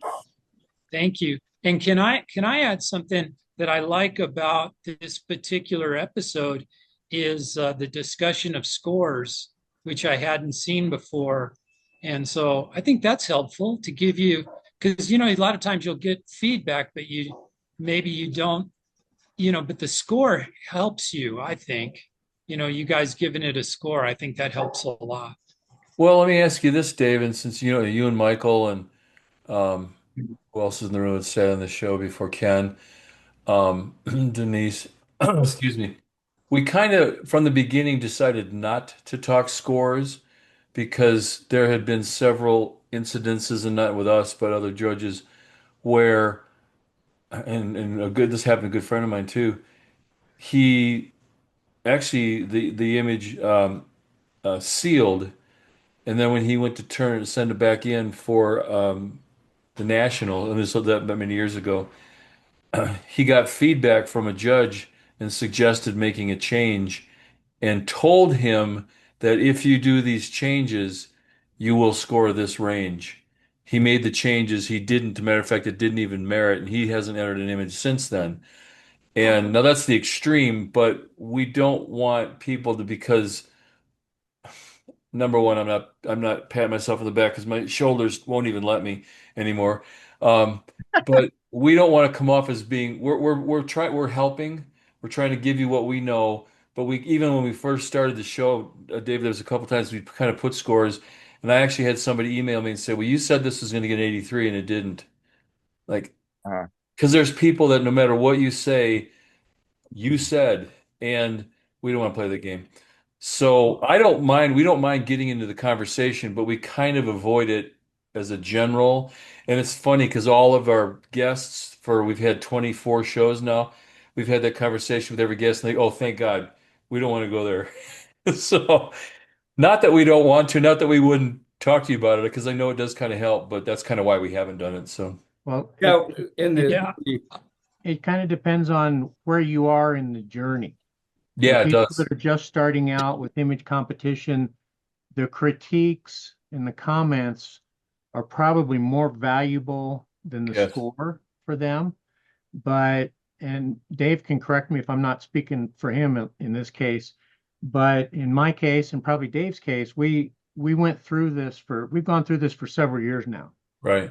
and achieved our masters and are now, my goal is IE and IPC. And so getting an idea of a score really helps because I can get some really good comments on an image and it scores an 82. Or I can get some really good comments on an image and it scores a 93. But the comments can be very, very similar. So a score for me really helps me to judge, okay, is this an IE worthy image? Or is it just a strong merit or just Right. barely a merit, kind of thing? Good point. Yeah, I can see both sides of it for sure. For me, the scoring tonight is helpful. Well, just like you're saying there, both you guys, but Ken, you just alluded to the fact that you've gone through this and you're farther down the line and have done this enough to realize that this is just a couple of people's impersonations of judges, of comments that obviously, hopefully, are helpful to you, but you realize that it's just what I'm saying is what I see, what Rick says is what he sees. It's not the gospel. But there are some people who have never done this before and they put an image in and we give an 82 and they're like, oh my God, I got an 82. And then it goes to national, gets a 79. They want to quit. They think this isn't worth it. Because I've got another client right now that I'm working with. That's exactly what's happened to her. And she doesn't want, because she says, well, what score would you get? And I'm like, I'm not going to give you scores anymore. So it's just hard. If you ask point blank, yeah, we'll certainly give you an idea. But as a general rule, it's kind of why at least that's my take. Rick, did you want to add more to that? Yeah, and the premise of this whole image critique show is not to give scores, but to evaluate images. And Yeah. that's our whole foundation mission, if you will, is to offer evaluations. And, on another platform or whatever that Jeff and I might want to come up with, who knows? We can come up with affiliate judges as guests and more than one or two or three that would maybe offer a better barometer of scoring. But it's a very, very touchy thing when you're asking for a score from just one or two or three people because opinions vary and perspectives vary, and that's what makes the system work. If everyone agreed, why would we need that many judges and why would we Mhm. need the system that's in place? Exactly. And I've had two or three times, I'm sure that I think this has happened to Rick and probably you guys as well. Years ago, I mean, I'd already got my master's, so I was at the point where I was just doing it to get better. And I had an image that scored like a 91, 92, I want to say, at Colorado State. Great. I submitted on to the district. No, back then it would have been what was before districts? Southwest. Yeah, the regions was regional. Anyways, so I submitted it, and there was one judge in there that, for whatever reason, and it got a 76 or 77. Exact same image. I didn't do anything to it. I just took the same, it was a photograph, the same, put it from, didn't even take it out of the box. It went from PPC to that, and it got a 77. And then I submitted again, and that was at that PPA. Then I submitted again. No, that was at state. I submitted again and ended up getting a 95. So nothing was done to the image between those three judgings. And that's the thing is that because you can get your hopes up and you get your hopes killed by what one judge can say. And there are people who can't handle that. Sounds like Jack Nicholson. You can't handle it. You can't handle the truth, but it's very true. So again, if you really want to say put a score on it, we're happy to do it. But just know that it's not something we're going to volunteer for those reasons, for what it's worth. but something like the images of the couple that we've seen of you guys and that one of Dave's, you're just, I mean, I'm happy to tell you, yeah, that's going to be, that's going to be well over 80. That's a cop out for you. Hey, let's move on. We got 3 to go here. This one is called, Thank you. oh, we got 4 to go. Let's go this one. Morning Stretch. Conjures up a great story. And that's again, titling. We can talk about that if you want to, but titling is so important, even though you get some judges say now titles aren't that big a deal. I think they're points right there. This tells a story. This doesn't say squirrel stretching, doesn't say squirrel reaching for, but because we can see that this is happening. You've painted this concept of that you can hear him going, "Oh yeah, good sleep. Yeah, I feel good today. Got a big day." You can get those stories in your head, and because of that, I mean, in my mind, that's 2 or 3 points right there. Um, it is a unique capture. It's powerful. It's different. Um, Technically it's done well. The animal is sharp throughout, and we get the soft background, which is nice. Lets it stand out. Even just a little bit soft in the foreground of the weeds, but not too much that it takes away from it. The matting is done fine. The choice of stroke, all those things are pretty good. So I'd probably put this like right about 82. 'Cause it's a unique piece, which helps a lot. Mhm. Interesting. Yeah, I agree with everything you're saying as far as the storytelling. Actually, Jeffy, I'm at 77. Um, there's no doubt about uh, the impact of the image. I think we're in bright sunlight here. We've got really strong. Let me get my deal here. Really strong highlights in the background. We do have the Boca Raton going on, but I think if we could blur it up even more so that the guy jumps off of the page. Um, I just mentioned that we have bright sunlight, so and it's really flatly lit. We've got elements that are coming right into the image, from the top, from the left. We've got these um, little twigs, branches, etc. Um, I don't know. To me, I get it that it's you know, brightly lit, direct sunlight, but it almost has, for me, a flash on camera look.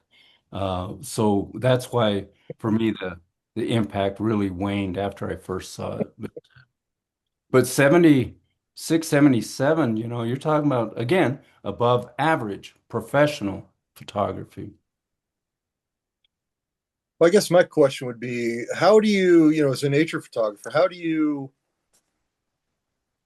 deal with that? Because it's what's the natural image, and I'm not Certainly, used to manipulate. certainly.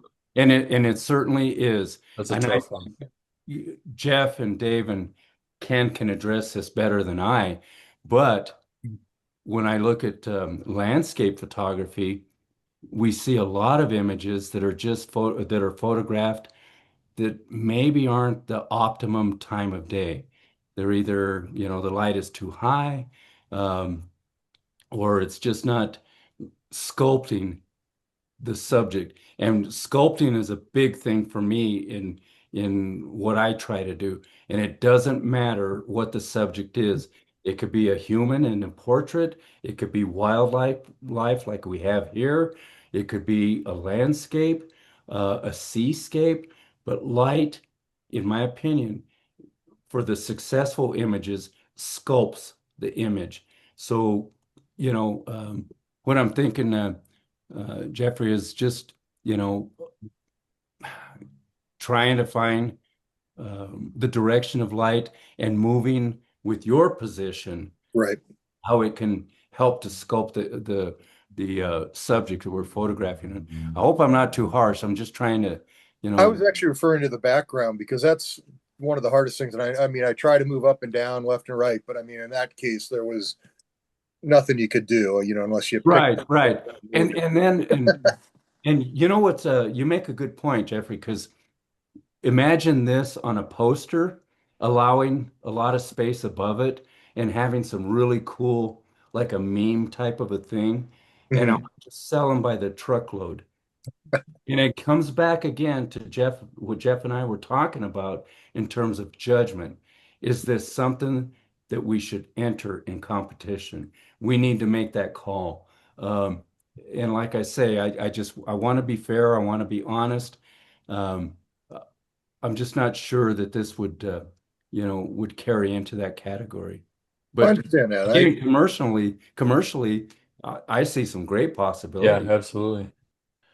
And then just what we witnessed the other day with the painters, and how Sandra would take that background and just do her blur and bring it back and then make it a painting.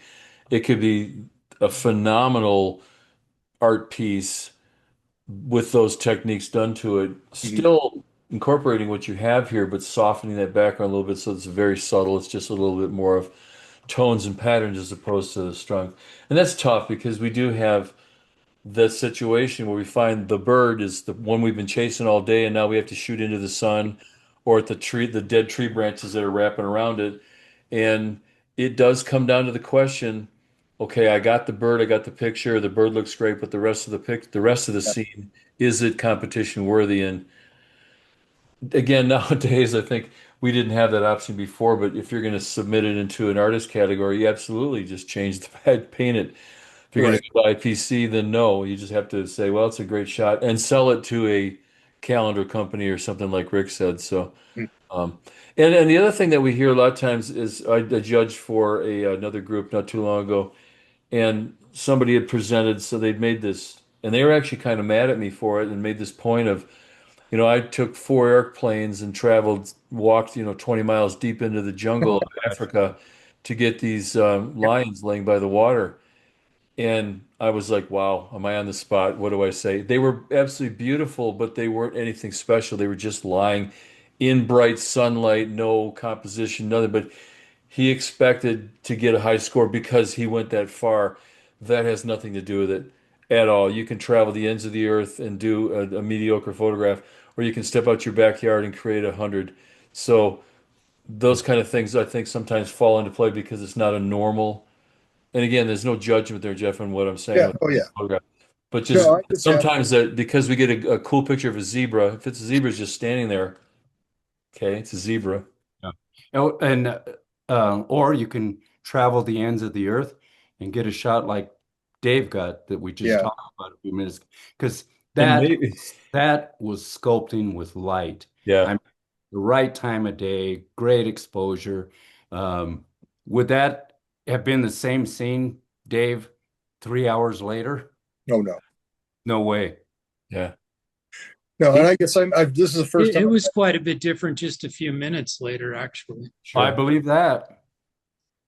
You were saying something, Jeff? What was that? I've just never had a chance to talk, immediately with a judge like this. And so Okay. that's one of the things that I've struggled with is how much do I want to manipulate the image? Yeah. Right. Um, I do like the presentation. I think you could use good colors with it. Yeah. well, thank you. And I appreciate the feedback. I'm asking because I want to learn. Right. And Sure. Well, and if I So maybe, do I. And you know what? We talk about this that when we do these shows and judgings and whatever, man, I really feel that I learn much more than I oh ever yeah, heard. Mhm. yeah. No, I appreciate it. And Jeff too, we can, Rick and I will offer out critique services to sit and look at your a whole portfolio, 10 images, 20 images, whatever, and just talk about all those kind of things, whether it's just in general to become a better photographer, or you're looking to go more towards the photographic competition. But I'll tell you, the best thing you can do is to keep entering, to Yeah. utilize our show, use these competitions, keep entering. I know there's some costs involved, but you don't have to throw up $145 4 times every competition to have it printed and mounted, and then you can't use it again. Oh, It's man. too dark. Anyways, but yeah, so take advantage of these shows and stuff. I figure there's some progress because I think I'm starting to get the matte and the stroke line right because the first few images it was all like we didn't like your title and we didn't it was all background and the title. So, all right. The So stroke for tonight, for this, the mat and the stroke and the title, we'll give him a 95. But those are serious parts I of it. applaud you. I applaud you, Jeff, for persevering. Good for you. if I can throw a couple things, I mean, Jeff and Rick, your comments are like way beyond what I would suggest here. But what I would say too is like you could even throw like a little radial gradient around your subject, Yeah. darken the background, and then go into luminosity masking and darken some of those the dirt, the other things around there. But that's just my 2 cents. But Yeah, no, appreciate it, Mike. you got the catch light in the eye, which is like amazing, and the emotion and all this kind of stuff. I think I think you have something to work with here. Yeah, I just wish he would have raised the other paw. I tried to ask him, but he didn't. You didn't do it. You know, that way you get to see the face. Good job. I have a comment, and that's for Jeff with his, I understand nature, and you don't have the control. No. you don't. So this image, the way we see it tonight, is going to struggle exactly the way it is in competition. Yeah. But commercially, Jeff, this expression is so darn cute. It's begging to be captioned, like Yeah. on a greeting card or something, or, you know, I'm trying to think of a caption. The only one I can come up with is stop asking me about my extended warranty. Oh my God. I may what have to I'm, steal that one, Denise. Denise, Yeah, that's awesome. so- I love it. as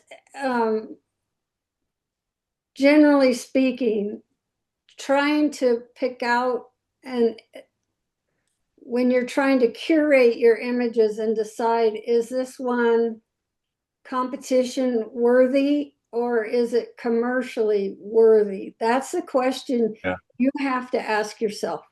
Yeah.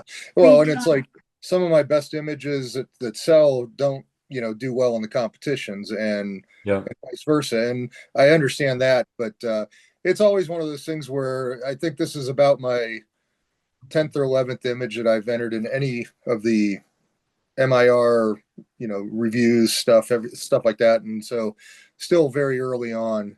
And you know, there's always those questions, you know, how do you, you know, and I'm not, I don't mind the, you know, changing backgrounds or doing stuff like that, but I try to keep it as natural as possible. And that's what I guess I'm struggling with right now, is to figure out where to balance that. Yeah, Right. that's definitely an issue because especially with wildlife, you get the background that they're in. Yeah. What can you do to do it? And that's why a lot of the answers are to alter it that drastically. Whereas if Right. you're photographing the portrait, you choose the background. If you're photographing even a candid, you can take a step to your left or photojournalism and get a better background. But Yeah. these guys will pose to some point. And the other thing too is that you have to you realize that obviously, and I think you do from what you're saying, this is a growth thing. I looked at my portfolio, if you will, I got my master's degree on 25 print merits, and I don't want any of you to see them. They're that bad. But it's where I was then, Right. which is why Rick and I kind of get a little bit bummed when people get their degree and then they stop entering, because I wouldn't be still sitting here talking about photographs if I'd have stopped entering after that Yeah. day. Who knows, I'd have been selling cars or something. Not that there's anything wrong with selling cars, but it wasn't what I wanted to do. And I just appreciate the feedback. And like I said, you know, you don't get a chance to, with MIR, you get the critique, but you don't get it really a chance to, you know, ask questions about that critique. Yeah. So that's pretty awesome, and I appreciate it. What'd you say, Rick? That's why we're doing this. Yeah. That's right. I appreciate your tenacity, Jeff. Keep it up. Yeah, keep it up. So this next one is called So Pretty. Rick, what do you think? Okay. Score wise, I'd probably be right around 78, somewhere around there. You know, we were just talking about conditions, lighting, etc. To me, it looks like we have kind of a soft overcast type of a lighting here. And I appreciate the fact that the maker, excuse me, that the maker wanted to include the reflection in the water. So here's a couple things. We've got a vertical presentation, and I'm just thinking, what if we did more of a square? If we had more room left and camera right, and maybe made a square out of the presentation. Obviously, we don't want to crop out the reflection because that's part of the story. But sometimes when we have crops that are a little more out of the norm, it just adds to the creativity of the image. Oh, yeah. Of course, we do have, A little tight, but yeah, yeah.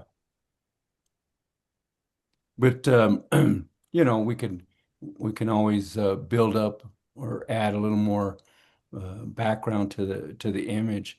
We might want to, because it's a soft overcast type lighting as it appears to me, maybe beef up the contrast and saturation just a little bit. But very interesting story.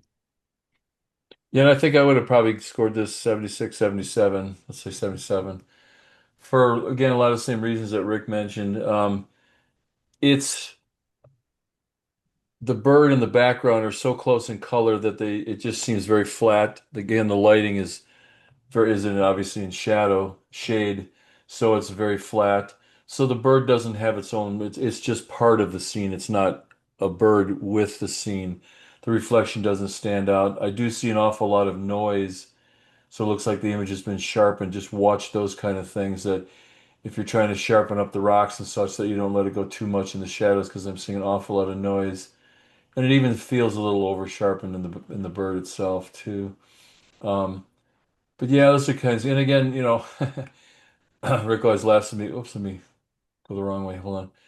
Sometimes when I get a scene like this, when I like it, I like the composition of the story. Um, I will go into and say, well, let's do it in black and white. And I got everything buried here, so hold on a sec. Because sometimes when you have that control of, well, my sliders are buried again here. Being able to control different shades, so I can bring the feet out a little bit more. Add a little, and I'm just toning down the blues and the magentas.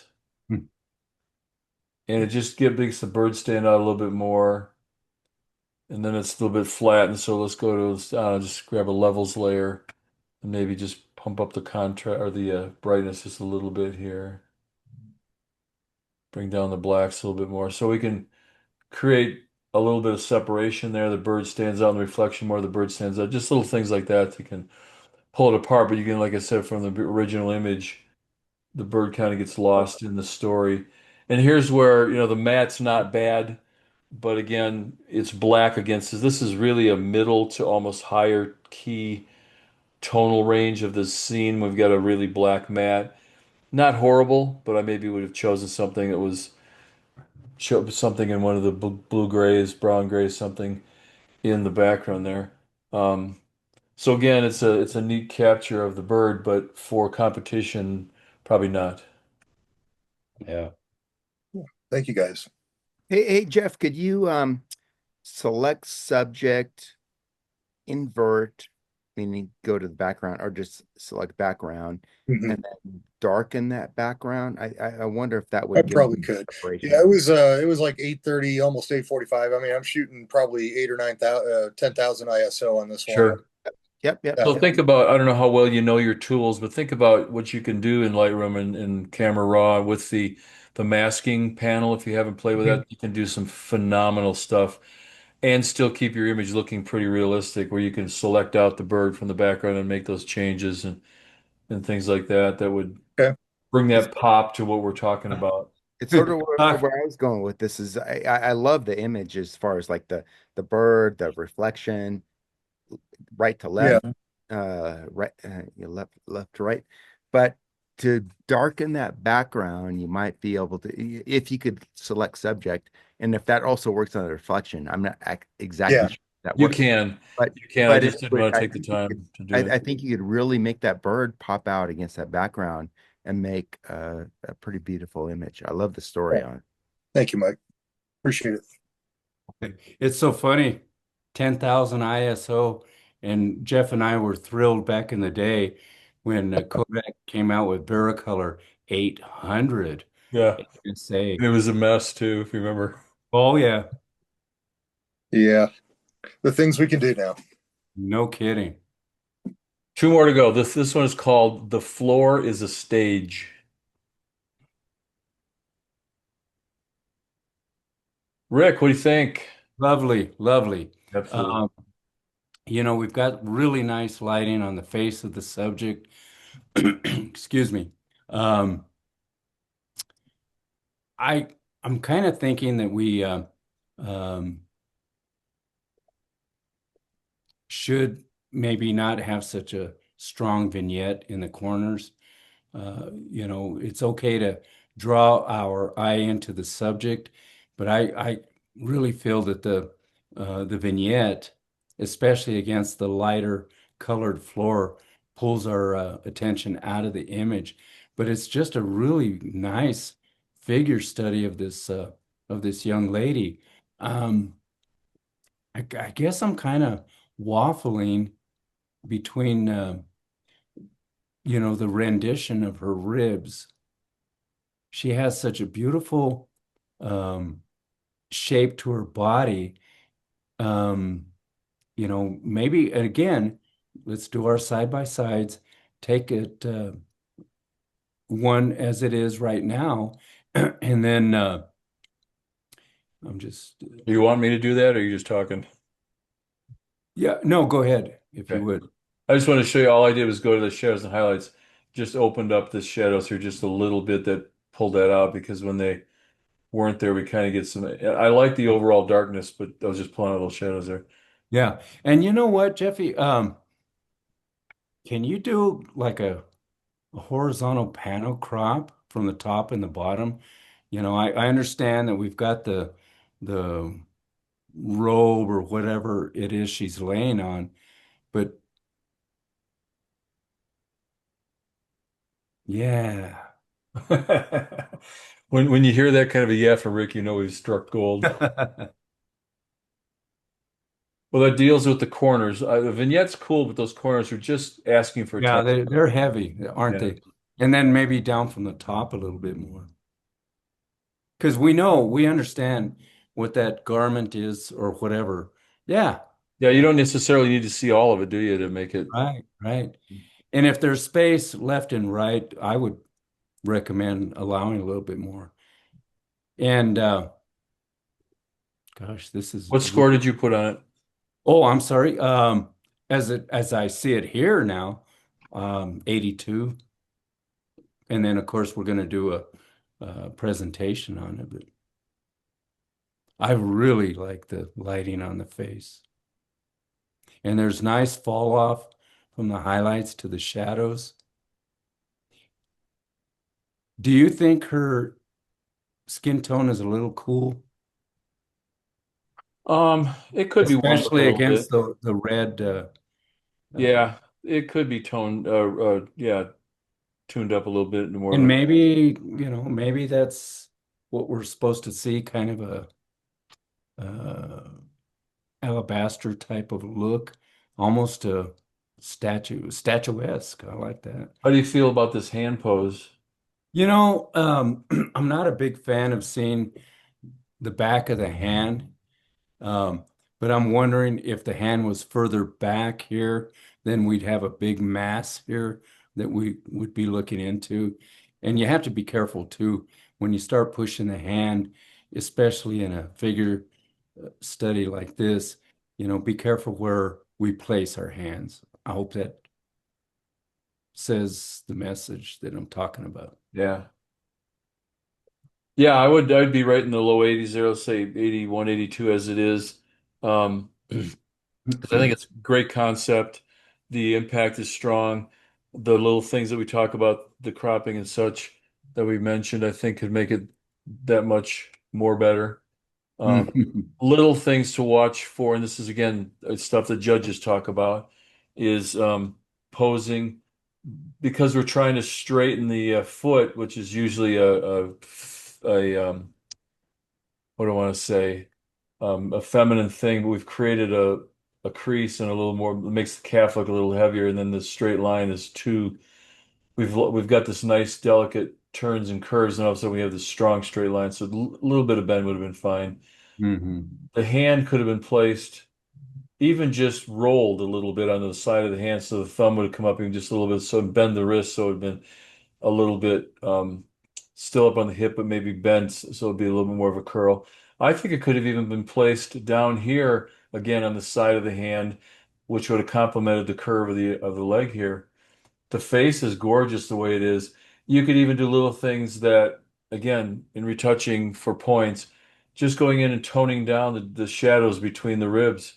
Maybe even, and again, this is terrible, but we used to do this all the time, especially in photo, straighten out the belly a little bit more, just kind Oh of yeah. push that back, tone down the belly button. I don't mind this shadow here, but just little things like that, because I can tell you that if this was a high glamour shoot, the retoucher would be doing those things automatically. Yeah. But yeah, I think it's got absolute. This is the kind of thing where I would say to the maker, absolute wonderful potential. This is cool, but do it again and do these little tweaks. Watch these little things because again, it's beautiful, but this straight kind of thickening of the ankle and all is very distracting. Um, I don't mind this. I maybe would push it a little farther so the toes kind of come out here a little bit more, so it gives it a little bit more. Because you've got basically a straight line going down here, which totally fights the curves and the lines and everything else going on. The face pose, this arm is absolutely gorgeous. Absolutely gorgeous. Even the lighting look, Rick, it's about a 2-to-1 light ratio. There's just a littlest, tiniest little shadow, nice little. Um, yeah, should we crop it that way? Just for fun. All right, let me get rid of the doodles real quick here. I mean, as it is, it's gorgeous. But man, I'm really taken by the lighting on her face. You do something like that.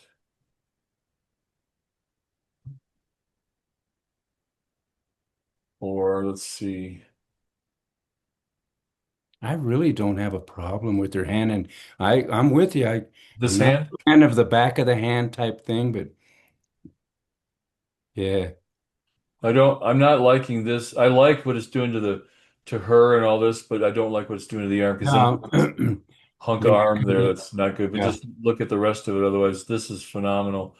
But You know, as we get this closer, tighter crop, I really would do something with the ribs. And like other little things too, especially when you go into this kind of glamour fashion kind of thing, the wrinkles in the neck, the wrinkles under the arms, even that wrinkle it's okay to remove those. Yeah. It's okay to soften those out. So now that we've totally can I say bastardized the image? Oh, I'm sorry. Now that That's we've totally it's gone that really, far with it. that's really nice. But I think it's the kind of thing where you've got something that's absolutely outstanding. Either do some of the cropping we talk about, or I would shoot it again and Yeah. just look at some of those little things because I think you got something. Yeah, you can see how the corner vignette are just pulling away, especially the bright light here. This density, darkness of the floor is great. To have it happen over here the same, I think then you get the model's going to stand out Yeah. more And better. that's what happens with me. Like send images to Jeffy. I think, man, I nailed it. Except for this. Yeah, same thing. I'll get an image. It's all done. Border, mat, the whole works. I'll send it to him and I'm looking. I said, I'm in my mind, I'm going, well, I'll accept an 89. And he comes back and he goes, this is great, except, and there's the punch list of, and he's right. And then you do those things and we share with other friends and we do those things.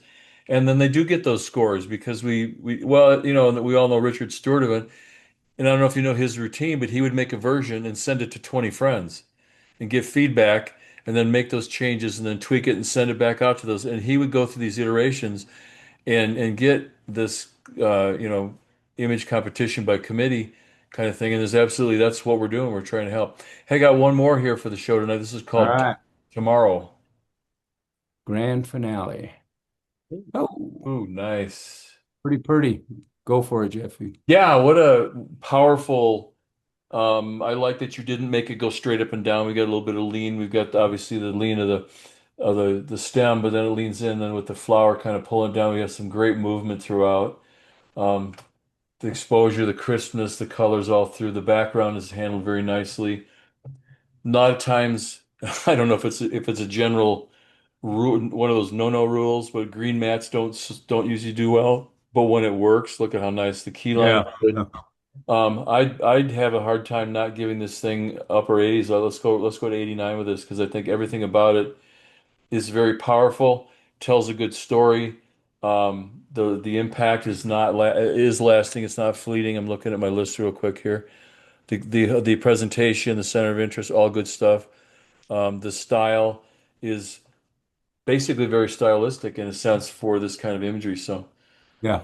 Ricky, what do you think? Yeah, very close to that category, 84.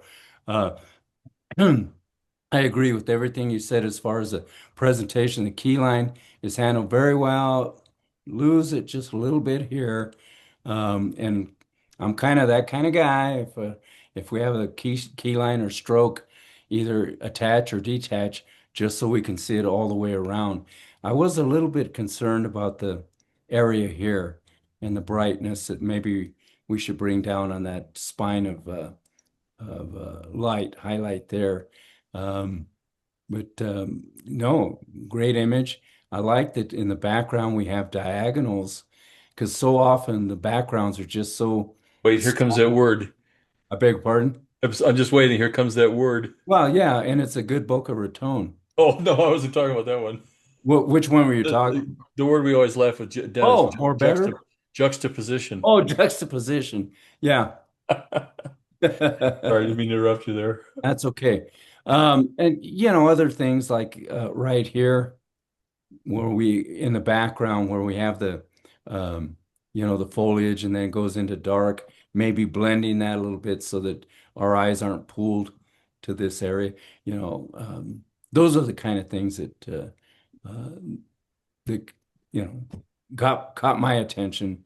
And but upper merit 84 is where I would be.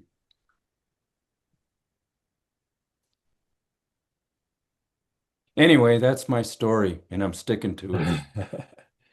Yeah, I'm trying to think if there's anything else to add to this one, but I think it's very strong. I mean, again, it's in your face, but it's beautiful. So it has a statement, but it still has its place in terms of flowers and softness. It almost has a little bit of it's a flower, but it's almost got an ominous kind of like it's going to reach out and like I can't think of the director's name, horror movie, the kind of the comedy horror movies, Rocky Horror Picture Show kind of thing where it's going to talk to you or something. And I don't mean that as a derogatory thing by any means. I'm just saying it has that much, what do I want to say, character going on about it that you wouldn't think a flower would have. It has that much presence about it that it says, leave me alone. I'm beautiful, but leave me alone. Yeah. Cool. Well, guys, that was the last one. Great images. This Yeah, is beautiful stuff. fun. Any other images I can bring back up? Any questions, thoughts, comments? Hey, real quick question. On that last image of obviously it was a poppy. Was that taken at your one of your extravaganzas, Jeff? I don't know. I don't know whose image it is offhand, Okay. so I don't know. Wonderful. It's wonderful. I would like to say yeah, but Yeah. Denise is kind of your shaking her head, instruction, so of maybe course. With your instruction, of course. So. Oh yeah, right. Well, good. All right. Well, let me get out of the screen share here so you can. A question for the lady in the robe. One of the things caught my eye is the direction the flooring was going in. What do you guys feel about that? That kind of threw me off. Oh, so the flooring was a little bit of a diagonal to her. Yeah, well, I would have put it probably more of a diagonal, but that's just me. I was just wondering, it caught my eye right away. Yeah. How would you guys, or did you, obviously you guys didn't notice it or didn't feel that it impacted the image? Well, are you pulling it up, Jeff? Yeah, you want me to? Let me do that.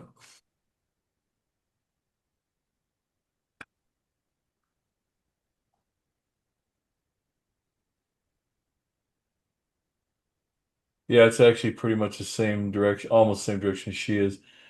It's subtle enough that it doesn't, it does, I don't think I lean either way with it. If it would have been perpendicular to her, I may have seen it more, but as it is, I didn't really notice it as being a bad thing. Yeah. Okay. No, I appreciate the fact that it is at a diagonal. How much more I would have wanted to see it really isn't, a big deal, but I'm glad it wasn't totally horizontal. That would have been kind of a boring, I should maybe not that word, but Well, no, it's it would have strong. lacked interest. Yeah. Horizontal and vertical lines are extremely powerful. But that because of that, they can get to be very stagnant very quickly. They can take over an image. So if you had stronger horizontal lines of this tile and would have gone completely side to side, it would have been asking for attention. So this is just soft enough turn that I think it, because I didn't really even think about it being a plus or a minus. It was just kind of there. Yeah. Yeah, I just don't deal with that. So, but it caught my eye, so that's why I was Yeah, asking. no. No, that's a good question. And it's the kind of thing that next time you have a situation where you're shooting this or kid or something on the floor, just stop for a second and think, okay, what's the floor doing to my image? That's the best thing that I will teach is that, and it's again, it's kind of, I'll give credit to Ansel Adams and his cohorts, the pre-visualization. It's seeing, and I'll go as far as describing it this way. It's very literal. Just before you take the picture, visualize that finished picture hanging on the wall somewhere. And what catches your eye, what's good, what's bad, and then go back to your scene and look at it. Oh, I should. And then when you get to the point of, like we did with the black and white of the rocks, the landscape, flip the canvas upside down and look at it in your computer upside down, because that takes your brain out of a realm of how we see everything. I mean, it's if you've ever used a view camera, I'll give that credit to that using the view camera because you're forced to open the shutter, put the black cloth over, and the scene's upside down and reversed, and you have to compose by seeing it by lines and patterns and shapes and not how pretty it is and how lovely the green is and stuff. So you see those kind of things quicker. So flipping your image upside down or even just reversing it, see if maybe that works better if you can. And if you can do it in camera, visualize it finished before you hit the button. Cool. And the good thing with digital, shoot it the way you think you like it, shoot it another way, shoot it again, tip it even more, shoot it again. Then you're not paying for a frame like we used to with film. Um, I worked for a studio that we were handed a roll of 24 exposure film, and you had to make all 24 of those count. No duplicate poses. You couldn't do one with smiling, one with no smile. And we had like 4 or 5 outfits, and you had to do, 24 senior portraits, all different. And you couldn't go get another roll of film. That was a no-no. That makes you a good photographer. It sounds funny, but that makes you, doesn't it, Rick? That makes you a good Absolutely. photographer. Yeah. Anyways, we digress like we usually do. That's our tagline. Hey, that should be our tagline. The Image Critique Show, we digress. Well, I hope it's helped you guys. Beautiful work. Thank you for letting us sharing it with us. Hopefully, we've made some comments that I know we go quite a ways on things. I know we laugh a lot. Hopefully, we didn't hurt anybody's feelings. I don't think we did, but Denise is clapping, so that's a good sign. Either that or she's going, "Yay, we're finally over." So I'll make one of my comments in that is that, I mean, Jeff, Rick, your image critique show, like I say, and I think there's other people on here that have benefited so much from everything you guys do. Good.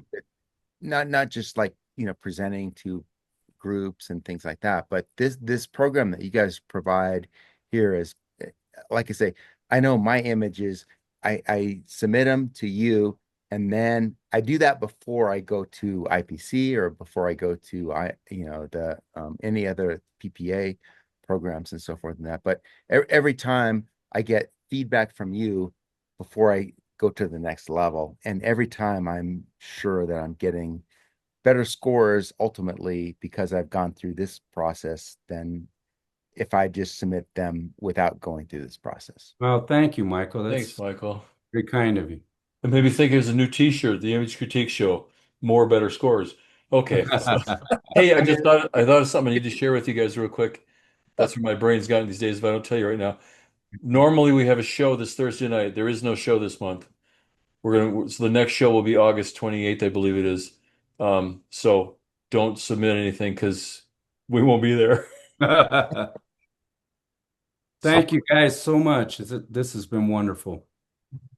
Yep, it's been a lot of Denise, fun. thank you for inviting us and your guild. Thank you. We appreciate it very much. Nice shots, folks. Thanks for the Great comments, shot, everybody. Dave. Appreciate Great that. shot, Dave. Let us know when we can do this again for you because, hey, we have fun too. So, Absolutely. Yay. so Denise, I will render the file and just tell you when it's done, and we'll figure out if it's easier. I can just I'll just pop it up on YouTube and send you the link. Or your mic is off? Or do you want to keep it private? No, we really appreciate it.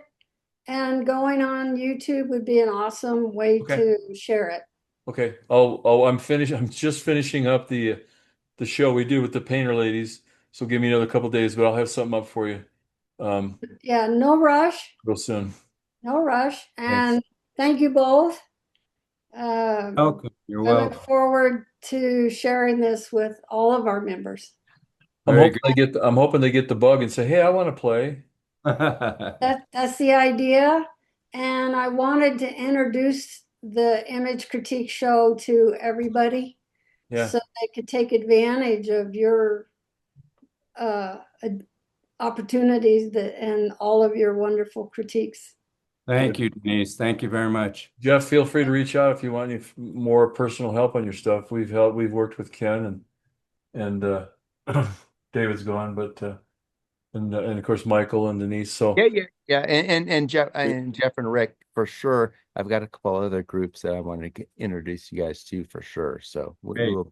Well, there's a bunch of other groups, Colorado groups that we need to talk about, see if we can't get in the door with them and so on and so on and so on. So thanks everybody.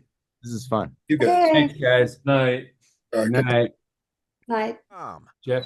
Thank you for watching the Image Critique Show with Jeff Johnson and Rick Avalos. Learn more by checking them out at theimagecritiqueshow.com.